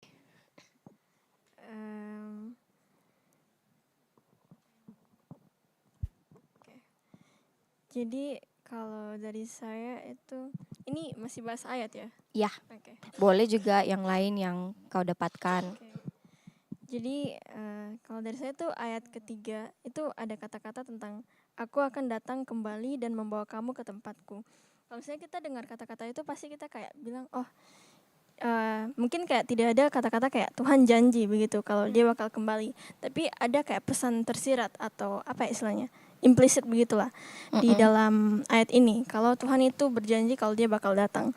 Terus kalau misalnya kita lihat orang yang janji, kalau misalnya temannya kita janji ke kita, antara misalnya kita kasih pinjam dia uang, terus dia pasti janji dia bakal balikin, tapi ada 3 kemungkinan. Dia kasih balik, aduh keren. Dia kasih balik itu uang, atau dia bilang tunggu dulu besok, atau yang terakhir lupa juga masuk, atau juga dia bakal kembaliin juga. Hari itu dibilang lupa ya.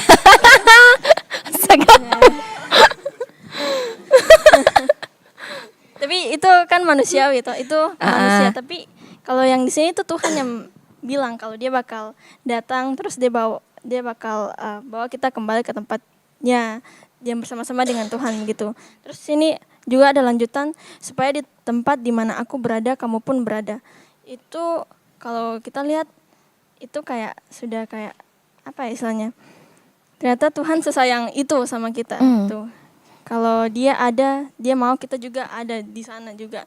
Jadi kayak konteksnya sama juga seperti di awal sih, kita percaya bahwa kita jangan gelisah gitu, karena ternyata Tuhan juga sayang sama kita, dan Tuhan mau kalau dia ada di situ, kita juga ada di situ. Itu saja. Tepuk tangan untuk Putri. Keren. Jadi seperti yang dibilang sama Putri, secara tidak langsung di ayat itu Tuhan berjanji untuk datang kembali. Dan kuncinya adalah kepada kita mau percaya ndak? Karena pasti Tuhan tidak pernah mengingkari janjinya, toh. Amin. Amin. Amin Tuhan. Tuhan tidak pernah mengingkari janjinya. Jadi kembali kepada kita mau percaya atau tidak. Dan iya, seperti yang Putri bilang juga tadi, bahwa Tuhan sesayang itu loh sama kita anak-anaknya. Tuhan sendiri yang tanda kutip inisiatif, dan bahkan Tuhan sendiri yang berjanji untuk menyelesaikannya. Jadi itu saya tekankan kembali betapa bersyukurnya kita punya Allah yang luar biasa seperti Tuhan Yesus. Betapa bersyukurnya kita punya Tuhan yang begitu kasihnya kepada kita seperti Tuhan Yesus. Dan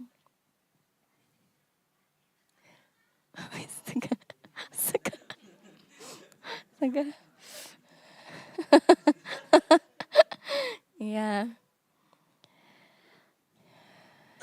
Nah,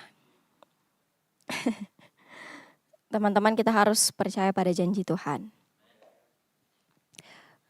Mungkin alasannya orang yang tidak punya agama itu pernah dengar tidak biasa mereka bilang never touch and never see. Iya, itu alasannya mereka kenapa tidak punya agama atau tidak punya Tuhan yang disembah dalam hidup. Ya, itu adalah hal yang kasihan sih, kasihan. Kasihan kalau ada yang berpikiran seperti itu. Karena iman percaya kita itu adalah hal yang luar biasa, yang tidak bisa, kalaupun dijelaskan dengan kata-kata, kita sendiri yang mengalaminya baru kita merasakan betapa luar biasanya iman percaya kekristenan itu seperti apa. Oke. Mungkin dari siapa lagi ya? Ada mungkin lagi yang mau disampaikan dari teman-teman? Oh, Muti. Silakan Muti.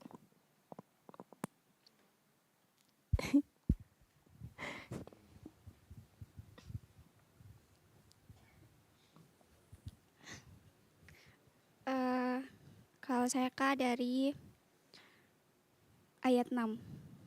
Oke, ayat 6. Kata Yesus kepadanya, "Akulah jalan dan kebenaran dan hidup. Tidak ada seorang pun yang datang kepada Bapa kalau tidak melalui aku."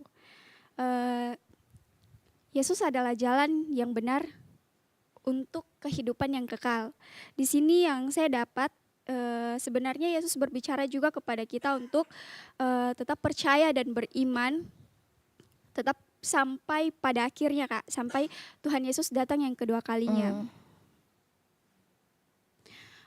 Tuhan juga tidak, di sini kita cukup percaya. Kita cukup percaya untuk mendapatkan keselamatan itu. Kita tidak harus melakukan kebaikan, kita tidak harus mengumpulkan banyak pahala untuk mendapatkan keselamatan. Kita hanya cukup percaya dan beriman kepada Tuhan. Karena kita sudah tahu jalan keselamatannya kita siapa, kita juga harus bisa mengenal Dia. Jangan hanya kita tahu pasti Tuhan yang lebih dahulu mengenal kita. Jadi kita juga harus ada inisiatif untuk bisa mengenal Tuhan. Betul. Bagaimana dengan membaca Alkitab setiap hari, karena kita tahu sendiri di dalam Alkitab itu sudah berbicara tentang Tuhan Yesus. Jadi ya mari kita bangun hubungan dengan Tuhan dengan membaca Alkitab setiap hari, dengan menaikkan pujian penyembahan kita juga. Tepuk tangan untuk Muti. Terima kasih. Ya, masih sering ayat lagi. Ya, terima kasih Muti. Ya, seperti yang disampaikan sama Muti, jangan sampai hanya Tuhan Yesus saja yang berinisiatif ya. Jadi kembali semuanya kepada mengerjakan keselamatan. Jangan sampai kita tidak mengenal, tidak punya waktu pribadi dengan Tuhan. Nah, masalah yang dibahas sama Muti tadi, waktu pribadi. Jadi guys,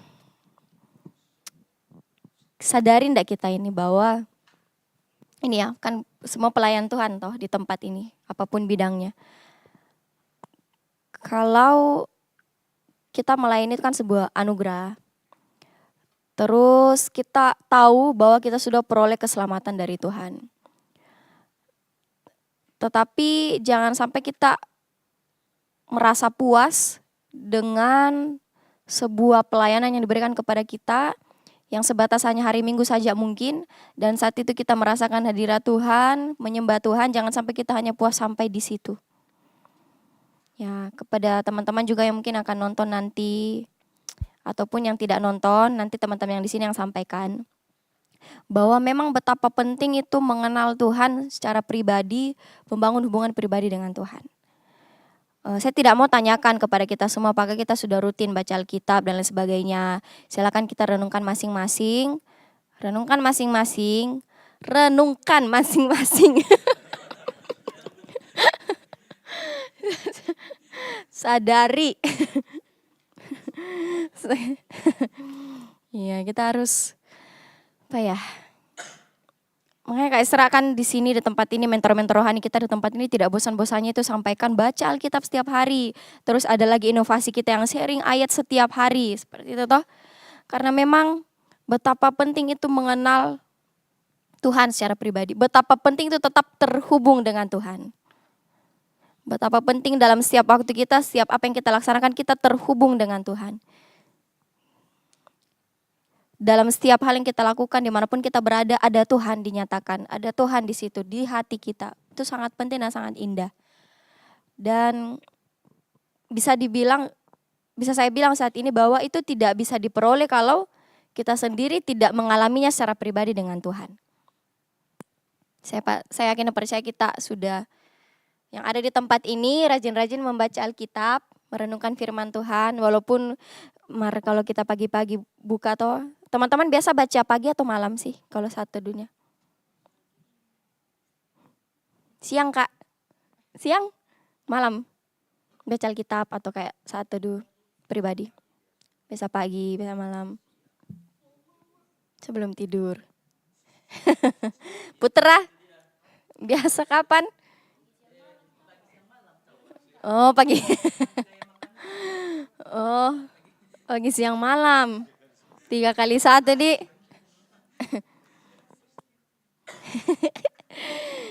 Ya kalau saya pribadi biasanya ini sih sering ke malam karena sudah berapa terjadi sepanjang hari dikeluhkan semua di situ sama Tuhan, cerita sama Tuhan. Nah kalau pagi toh pergumulanku juga itu untuk membuka dan memahami apa yang saya baca. Kayak biasa saya tidak sekarang baca tapi saya tidak paham. Saya biasanya malam. Biasanya malam saat itu. Dan kadang juga kalau kayak berat sekali hari, bukan hari ini, berat sekali hari yang kita alami, berat sekali hari yang kita alami, atau apalagi kayak Pati yang sudah masuk dunia kerja, haleluya. Yang biasa bahas story drop, ya kayak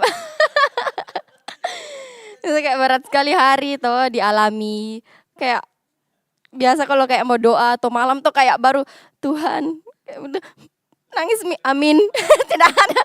Tidak ada kata-katanya yang keluar loh. Saya pernah sampai seperti itu yang kayak, aku tahu mau cerita bagaimana Tuhan, kayak dari mana ceritanya, kayak saya tidak tahu bagaimana bahasakannya ke Tuhan bagaimana.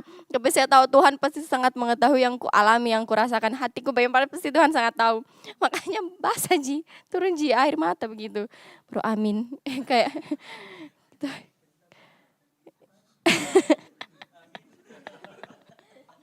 Ya kayak saya manusia, aku pernah membayangkan tuh kayak mungkin begini nih Tuhan, tunggu apa yang saya mau bilangin, kayak apa nak Tuhan bisa. Iya, kadang ada kita alami kayak titik yang paling downnya kita, yang kayak kita pun sendiri tidak tahu mau cerita bagaimana dan tidak bisa cerita ke orang. Ya bangunlah waktu pribadi dengan Tuhan, waktu yang intim dengan Tuhan. Percayalah kepada Tuhan. Pokoknya Tuhan yang menyediakan semua, yang mengerjakan semua. Dan kalau kita lihat di ayat ini, seperti yang sudah kita bahas sebelumnya, bahwa terkadang manusia juga pokoknya mau tahu step by step tuh, kayak mau tahu bagaimana supaya memperoleh sesuatu dan lain sebagainya. Jadi sebenarnya kekristenan itu bukan tentang bagaimana, tetapi tentang siapa. Jadi kayak bukan tentang, jangan sampai saat kita datang ke gereja, kita datang dengan tujuan bagaimana supaya kita menjalani hari itu dengan sukses, bagaimana supaya bisnis saya lancar, bagaimana supaya saya dapat pekerjaan, bagaimana supaya apa lagi yang harus saya lakukan supaya lamaranku diterima, bagaimana supaya orang tua saya senang, apa yang harus saya lakukan, bagaimana.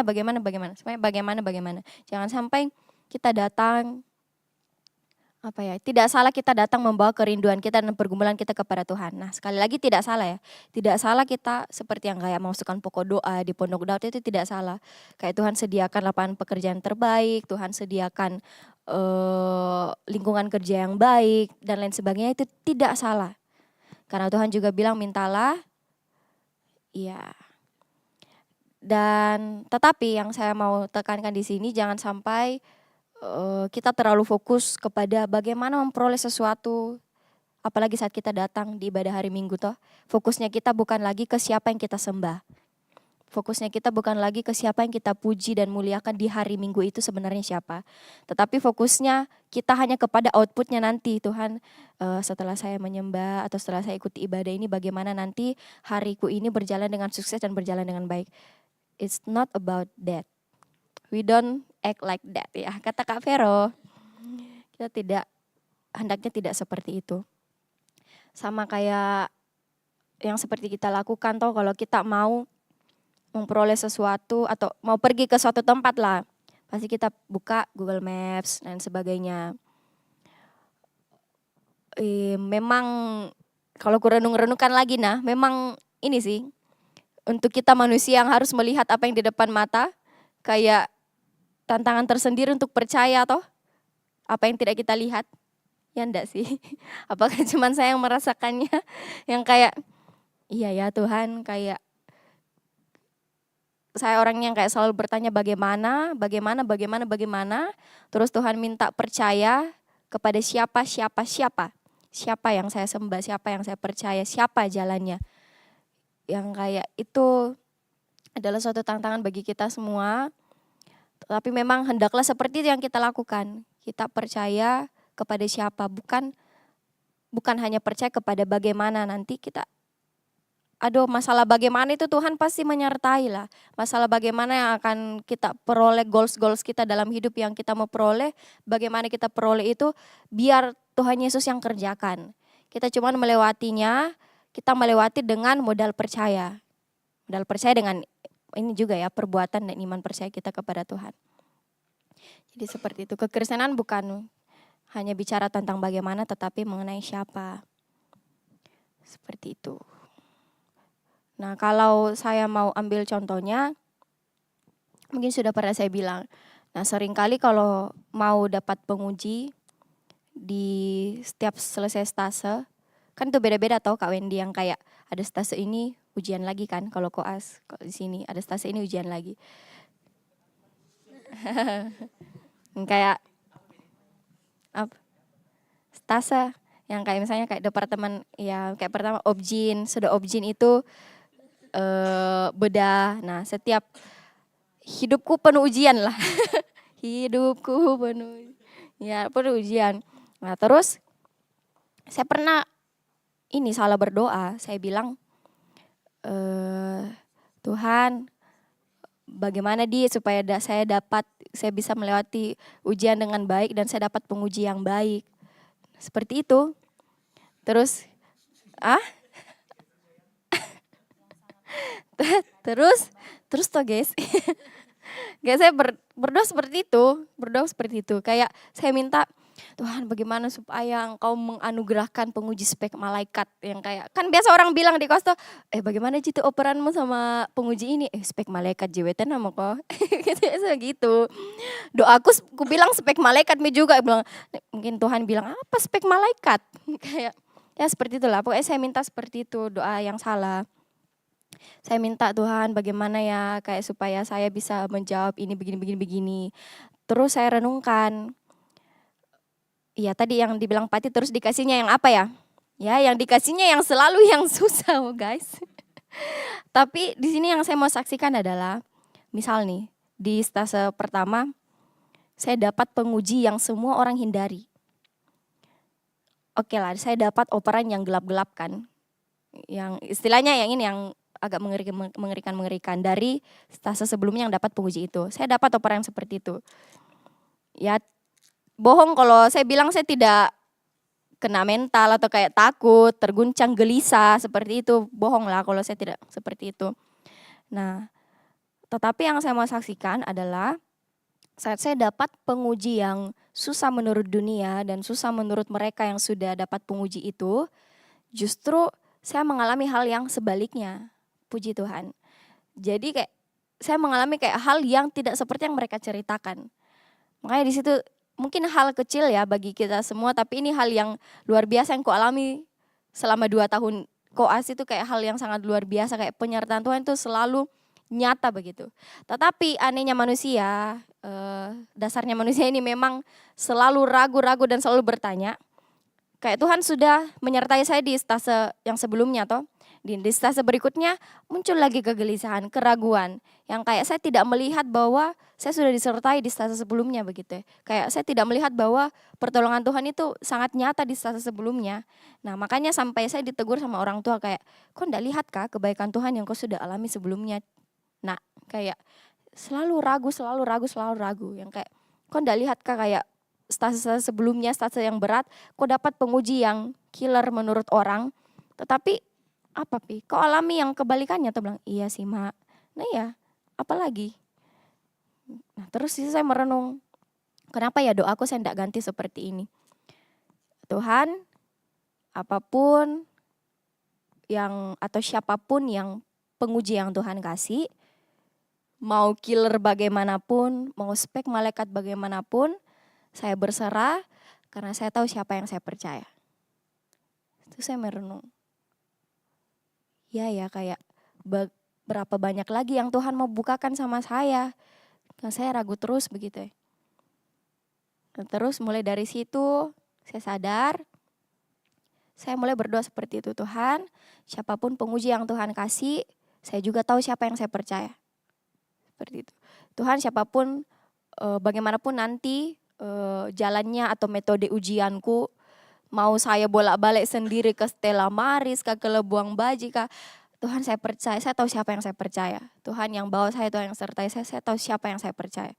Soalnya saya, istilahnya kayak doktrin diriku dengan kalimat itu, saya tahu siapa yang saya percaya.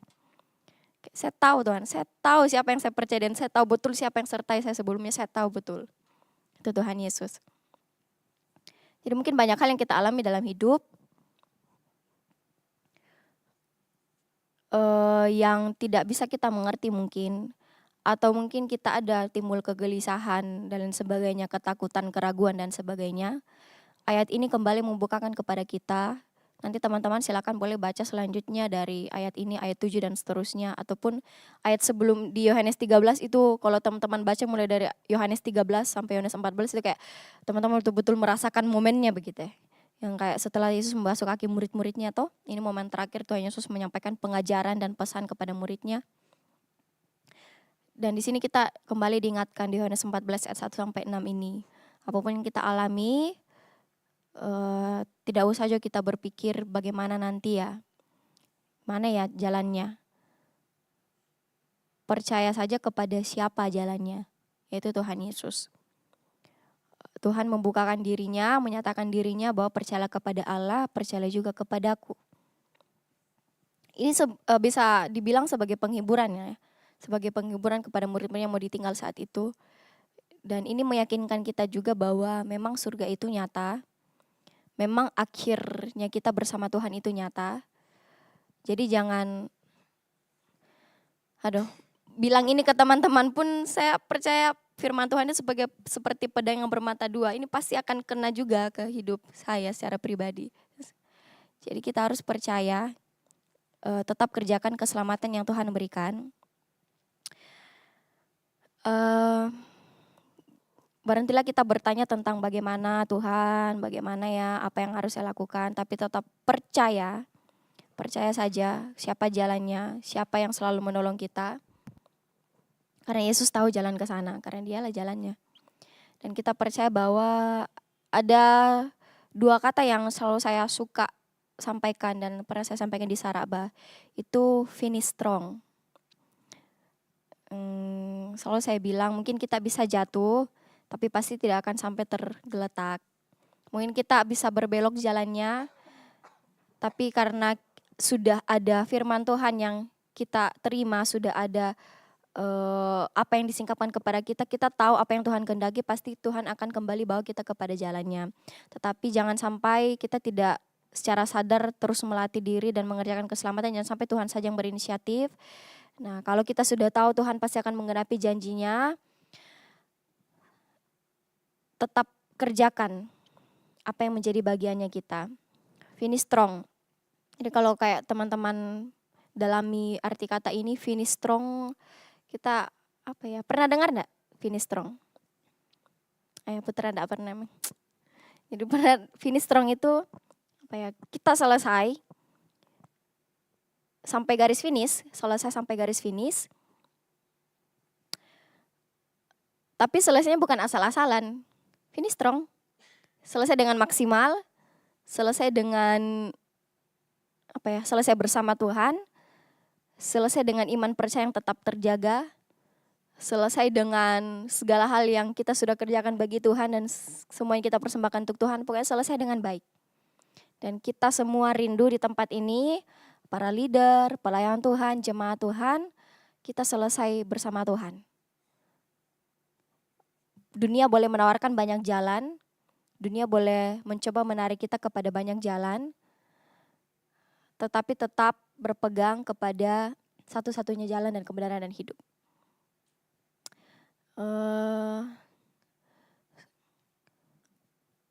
Mungkin ada lagi yang mau disampaikan untuk menutup perenungan kita pada pagi hari ini, atau ada yang mau menyampaikan closing statement?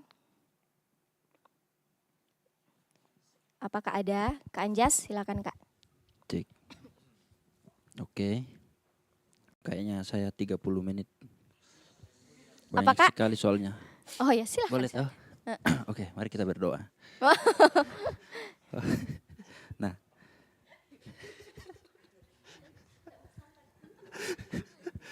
Ya. Yang saya dapat dari pembacaan pagi hari ini, seperti yang kita ketahui bahwa Tuhan kita itu Tuhan yang pengasih, penyayang. Nah, di sini saya mendapatkan begini bahwa kalau Tuhan itu sombong, Dia tidak akan rela. Bahkan Dia tidak akan berkata kepada kita bahwa saya akan duluan untuk menyiapkan tempat buat kita, begitu. Tetapi karena Tuhan itu sayang sama kita, Dia mengasihi kita, makanya Dia rela untuk pergi ke surga di mana kediamannya untuk mempersiapkan tempat kita sebagai umat pilihannya. Nah, Seperti yang dikatakan di ayat 2 tadi bahwa di rumah Bapakku banyak tempat tinggal. Jika tidak demikian tentu aku mengatakannya kepadamu. Sebab aku pergi situ untuk menyediakan tempat bagimu. Nah,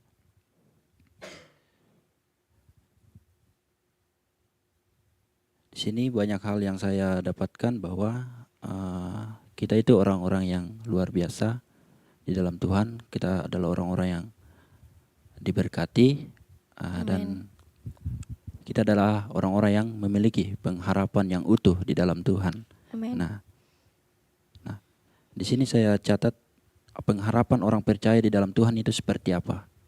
Nah, di sini yang saya tulis yang pertama itu pengharapan akan kehidupan kekal. Nah, ini mengingatkan kita akan harapan kita akan kehidupan kekal di sorga bersama Tuhan Yesus. Nah,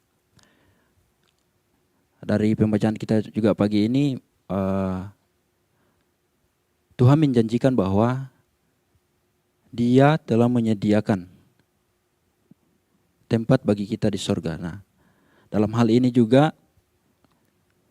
mengingatkan kita untuk terus menjaga pandangan kita terhadap surga atau mengingat bahwa dunia bukanlah tempat akhir kita, melainkan surga atau kekekalan bersama dengan Tuhan Yesus. Nah,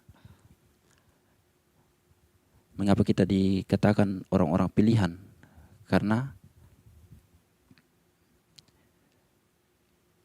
dari sananya kita telah dipilih oleh Tuhan sebelum kita lahir.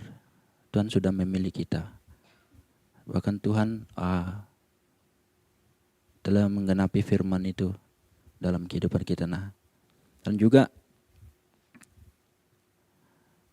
pengharapan orang percaya di dalam Tuhan itu seperti apa? Nah, di sini yang saya catat yang kedua itu adalah keberadaan dan persatuan dengan Tuhan Yesus. Nah, ini menekankan keberadaan Yesus di surga dan janjinya untuk membawa kita ke tempatnya. Seperti yang dibaca di ayat 2 tadi, dia mempersiapkan tempat di surga untuk kita. Nah, dari pelajaran ini kita semua diajak untuk memperhatikan. Sudah dijelaskan tadi bagaimana kita harus menjaga hubungan kita dengan Tuhan, menjaga komunitas kita biar terus sesuai dengan yang dikehendaki Tuhan. Nah,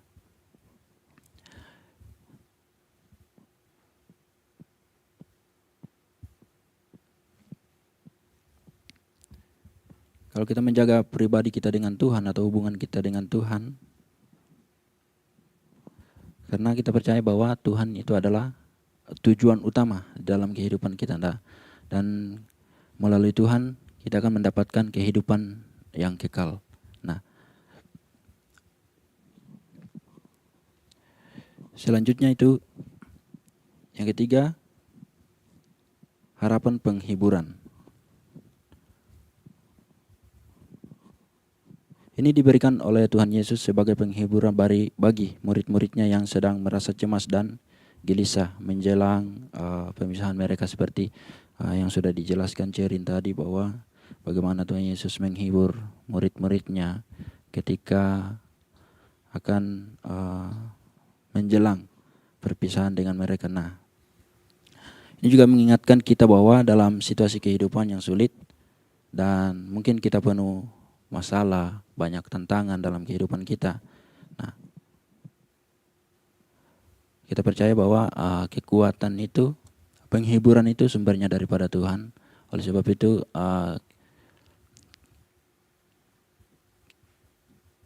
kita diingatkan supaya kita tidak terus berlarut-larut dalam seperti mungkin ketika mengalami duka cita begitu, kita berlarut-larut dalam kesedihan.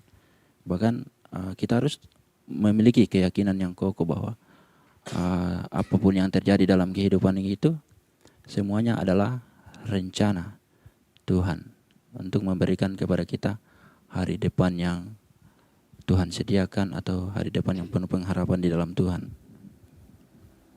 Terus juga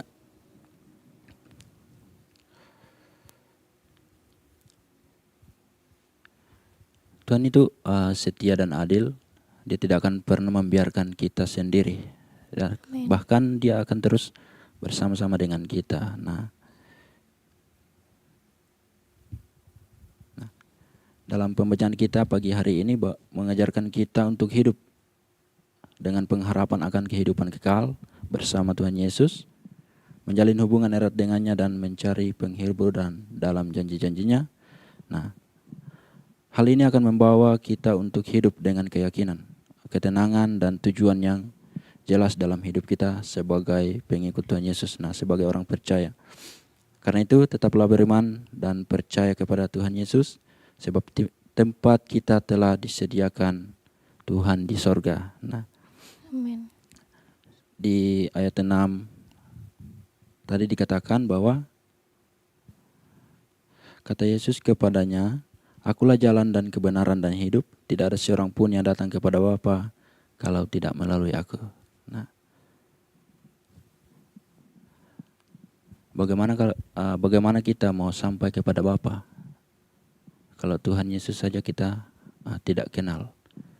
Dalam kehidupan kita hanya berfoya-foya, tidak mencari keselamatan itu dan tidak mencari kekekalan dalam kehidupan kita. Nah, tujuan kehidupan kita sebagai orang percaya itu memuliakan Tuhan, terus percaya bahwa kehidupan kita sudah disediakan oleh Tuhan apa yang terbaik buat kehidupan kita. Oleh sebab itu Tuhan mengasihi kita, Dia sayang kepada kita. Seperti itu. Tuhan Yesus memberkati. Tepuk tangan. Ya, terima kasih banyak Kak Anjas. Ada banyak hal yang disampaikan sama Kak Anjas yang saya pikir itu bisa merangkum apa yang kita bahas. Jadi mungkin besok akan lebih disingkapkan lagi sama Tuhan kepada kita semua melalui pemberitaan firman di ibadah besok.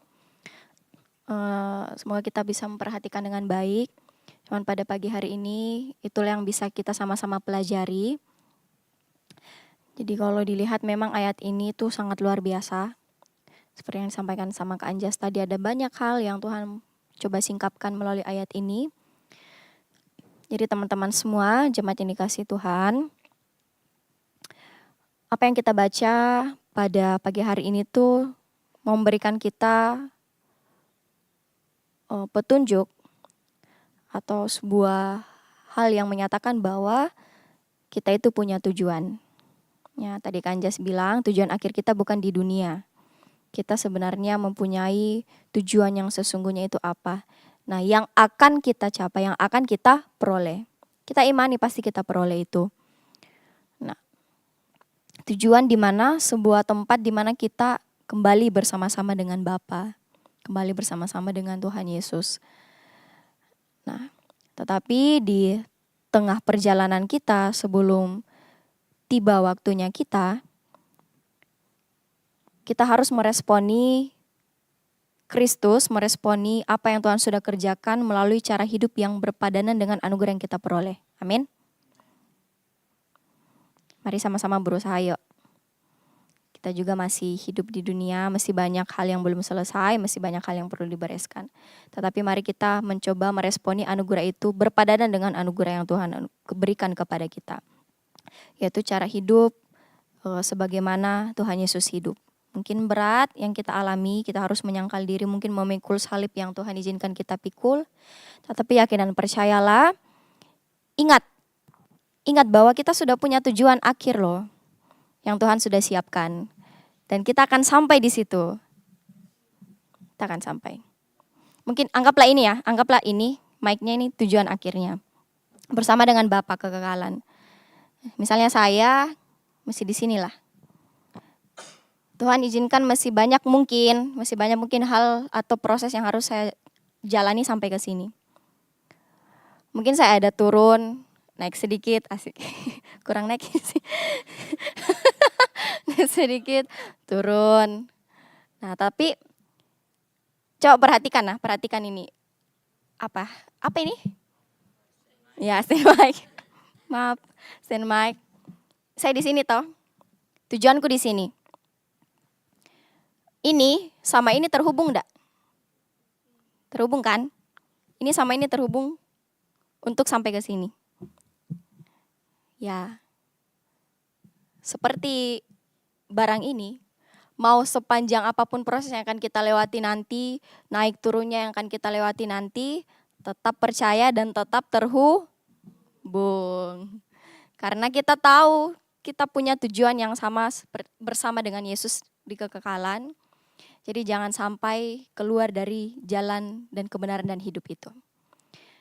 Tuhan Yesus memberkati kita semua. Terpujilah Tuhan Yesus yang membukakan dan menyingkapkan kepada semua kita pagi hari ini. Tepuk tangan untuk Tuhan Yesus. Oke, mengakhiri saraba kita. Mari kita tunduk kepala, kita satu dalam doa, kita berdoa. Terima kasih Bapa yang baik, Engkau luar biasa dalam hidup kami Tuhan. Mungkin saat ini kami masih terbatas memahami apa yang Tuhan ingin singkapkan kepada kami melalui pembacaan kami pada hari ini. Tapi kami percaya Roh Kudus yang akan terus mengungkapkan rahasia kebenaran firman-Mu. Kami percaya Tuhan saat kami memiliki kerinduan untuk memahami firman-Mu, Tuhan Yesus yang akan membukakan jalan. Roh Kudus yang akan membuat kami mengerti untuk semua apa yang Tuhan ingin kami mengerti. Dan Bapa yang baik, ajar kami Tuhan, di hidup yang masih Tuhan percayakan kepada kami, di waktu yang Tuhan masih percayakan kepada kami, ajar kami tetap setia dan percaya kepada Engkau sebagai Tuhan dan Juru Selamat kami Bapa. Kami tahu Engkau Allah yang tidak pernah mengingkar janjinya, kami tahu Engkau Allah yang pasti menggenapi janjinya dalam hidup kami, dan kami percaya Tuhan, kami akan bersama-sama dengan Tuhan Yesus nantinya di kekekalan, kami akan memuji dan memuliakan nama Tuhan Yesus dalam setiap langkah kehidupan kami. Terima kasih Bapa yang baik. Secara manusia kami tidak mampu Tuhan untuk melewati apa yang Tuhan izinkan terjadi dalam hidup kami.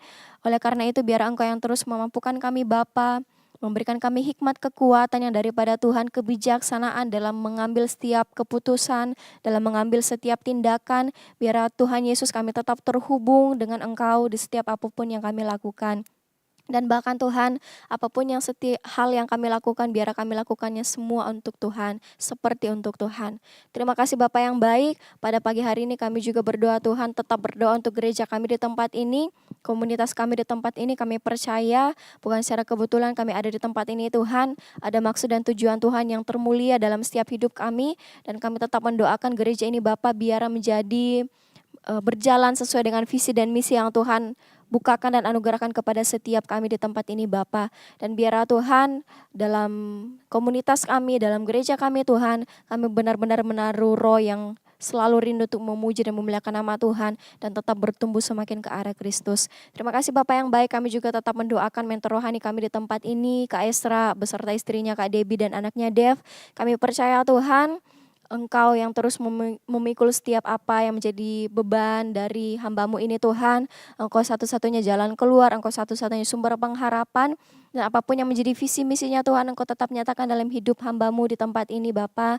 Apapun yang menjadi kebutuhan mereka Tuhan cukupkan. Apapun yang menjadi kerinduan mereka Tuhan Yesus yang bukakan jalan. Dan kami percaya semua yang terbaik akan Tuhan kerjakan dalam hidup keluarga-Mu di tempat ini. Kami juga tetap mendoakan Ibu Gembala dalam masa tuanya. Tuhan, Engkau yang memiliki hidup hamba-Mu ini Bapa, berikan damai sejahtera dan sukacita selalu, apapun Tuhan yang ia alami, apapun yang ia lewati, kami percaya Tuhan Yesus selalu bersama-sama kehidupannya. Bapa yang baik, kami semua yang ada pada pagi hari ini, kami yang telah mengambil bagian apapun bentuk pelayanan kami serahkan semuanya ke dalam tangan-Mu Tuhan, kami melakukannya karena Tuhan Yesus sudah menganugerahkan kepada kami, biar menjadi persembahan yang hidup dan berkenan di harapan Tuhan, dan biarlah Bapa apa Engkau karuniakan kepada kami terus kami pertambahkan hari lepas hari, dan kami kembalikan semuanya untuk kemuliaan nama-Mu. Bapa yang baik, Engkau berkati setiap kami ada di tempat ini Tuhan, apapun yang menjadi pergumulan kami, apapun yang menjadi keluh kesah kami percaya Tuhan Yesus tidak pernah meninggalkan kami yang sedang bekerja Tuhan Yesus selalu berikan kekuatan, kesehatan, hikmat yang daripada Tuhan, kami yang sedang masih berkuliah Tuhan Yesus berikan kepintaran, berikan roh kerajinan untuk selalu menyadari akan tugas dan tanggung jawab kami Bapa, dan kami yang sedang mencari lapangan pekerjaan, kami percaya Tuhan Yesus sudah menyediakan yang terbaik, dan ajar kami untuk tetap berusaha, tetap berjalan dalam kehendak Tuhan, karena kami percaya mungkin yang terbaik bagi kami belum tentu yang terbaik bagi Tuhan, tapi kami percaya Tuhan yang terbaik bagi Tuhan sudah pasti itu yang mendatangkan kebaikan bagi kehidupan kami. Bapa yang baik, kami juga terus berdoa untuk orang tua kami, keluarga terkasih kami Tuhan dimanapun mereka berada, Tuhan Yesus terus mengambil alih kehidupan mereka, berikan kesehatan dan kekuatan selalu. Kami mendoakan Tuhan pada pagi hari ini terkhusus untuk teman-teman kami yang sedang dalam kelemahan tubuh, biar Tuhan Yesus yang menyembuhkan, biar Tuhan Yesus yang memulihkan setiap sakit penyakit mereka, dan kami percaya Tuhan di hari-hari berikutnya kami boleh bertemu kembali, menaikkan pujian penyembahan bagi Tuhan. Kami juga berdoa Tuhan, teman-teman kami yang mungkin sudah mulai lalai menjauh daripada Tuhan, Engkau tarik mereka dengan kasih-Mu Bapa. Bapa, pada pagi hari ini kami khusus berdoa untuk kegiatan kami, apapun yang menjadi kegiatan kami di gereja ini Tuhan, kegiatan kami sepanjang hari ini, besok dan seterusnya, terkhusus Tuhan untuk kegiatan retreat kami berserah semua kepadamu Bapa, kami boleh berencana, tapi kami serahkan semua rencana kami kepada Tuhan, biar kegiatan ini boleh berjalan dengan baik sesuai dan surut dan kehendaknya Tuhan, tidak ada roh perpecahan, biar sukacita damai sejahtera selalu melimpah atas setiap kami. Untuk setiap teman-teman panitia, berikan kesehatan, kekuatan selalu, hikmat kebijaksanaan daripada Tuhan, berikan damai sejahtera untuk mengerjakan setiap tanggung jawab yang Tuhan percayakan kepada mereka. Dan terima kasih Bapak, kami percaya dalam kegiatan retreat kami nanti ada janji Tuhan yang luar biasa Tuhan anugerahkan kepada setiap kami, bahkan setiap peserta yang hadir Tuhan. Terima kasih Bapak yang baik. Ini menjadi doa kami Bapa, kami menyerahkan hidup kami sepanjang hari ini ke dalam tangan-Mu, biar Engkau yang mencampur tangan segala sesuatu yang terjadi dalam hidup kami Bapa. Dan kami percaya Tuhan Yesus, Engkau tahu yang terbaik bagi kami. Seasal kami mau tetap percaya siapa yang kami percaya, siapa yang kami sembah, siapa yang Tuhan selalu baik dalam hidup kami. Terima kasih Bapa, duduk berjalan berbaring kami serahkan semuanya ke dalam tangan-Mu. Ini doa kami Tuhan, ampuni setiap salah dan dosa kami yang berdukakan hati Tuhan. Kami bawa doa ini kepada Tuhan Yesus yang selalu menjawab tepat pada waktunya. Hanya di dalam nama-Mu Tuhan Yesus Kristus yang telah mengajarkan kami doa bersama-sama demikian. Bapa kami yang di sorga, dikuduskanlah nama-Mu, datanglah kerajaan-Mu, jadilah kehendak-Mu di bumi seperti di surga. Berikanlah kami pada hari ini makanan kami yang secukupnya, dan ampunilah kami akan kesalahan kami, seperti kami juga mengampuni orang yang bersalah kepada kami. Dan jangan bawa kami ke dalam pencobaan, tetapi lepaskanlah kami daripada yang jahat. Punya kerajaan dan kuasa dan kemuliaan sampai selama-lamanya. Amin. Tuhan Yesus memberkati kita semua, selamat beraktivitas. Tuhan Yesus memberkati.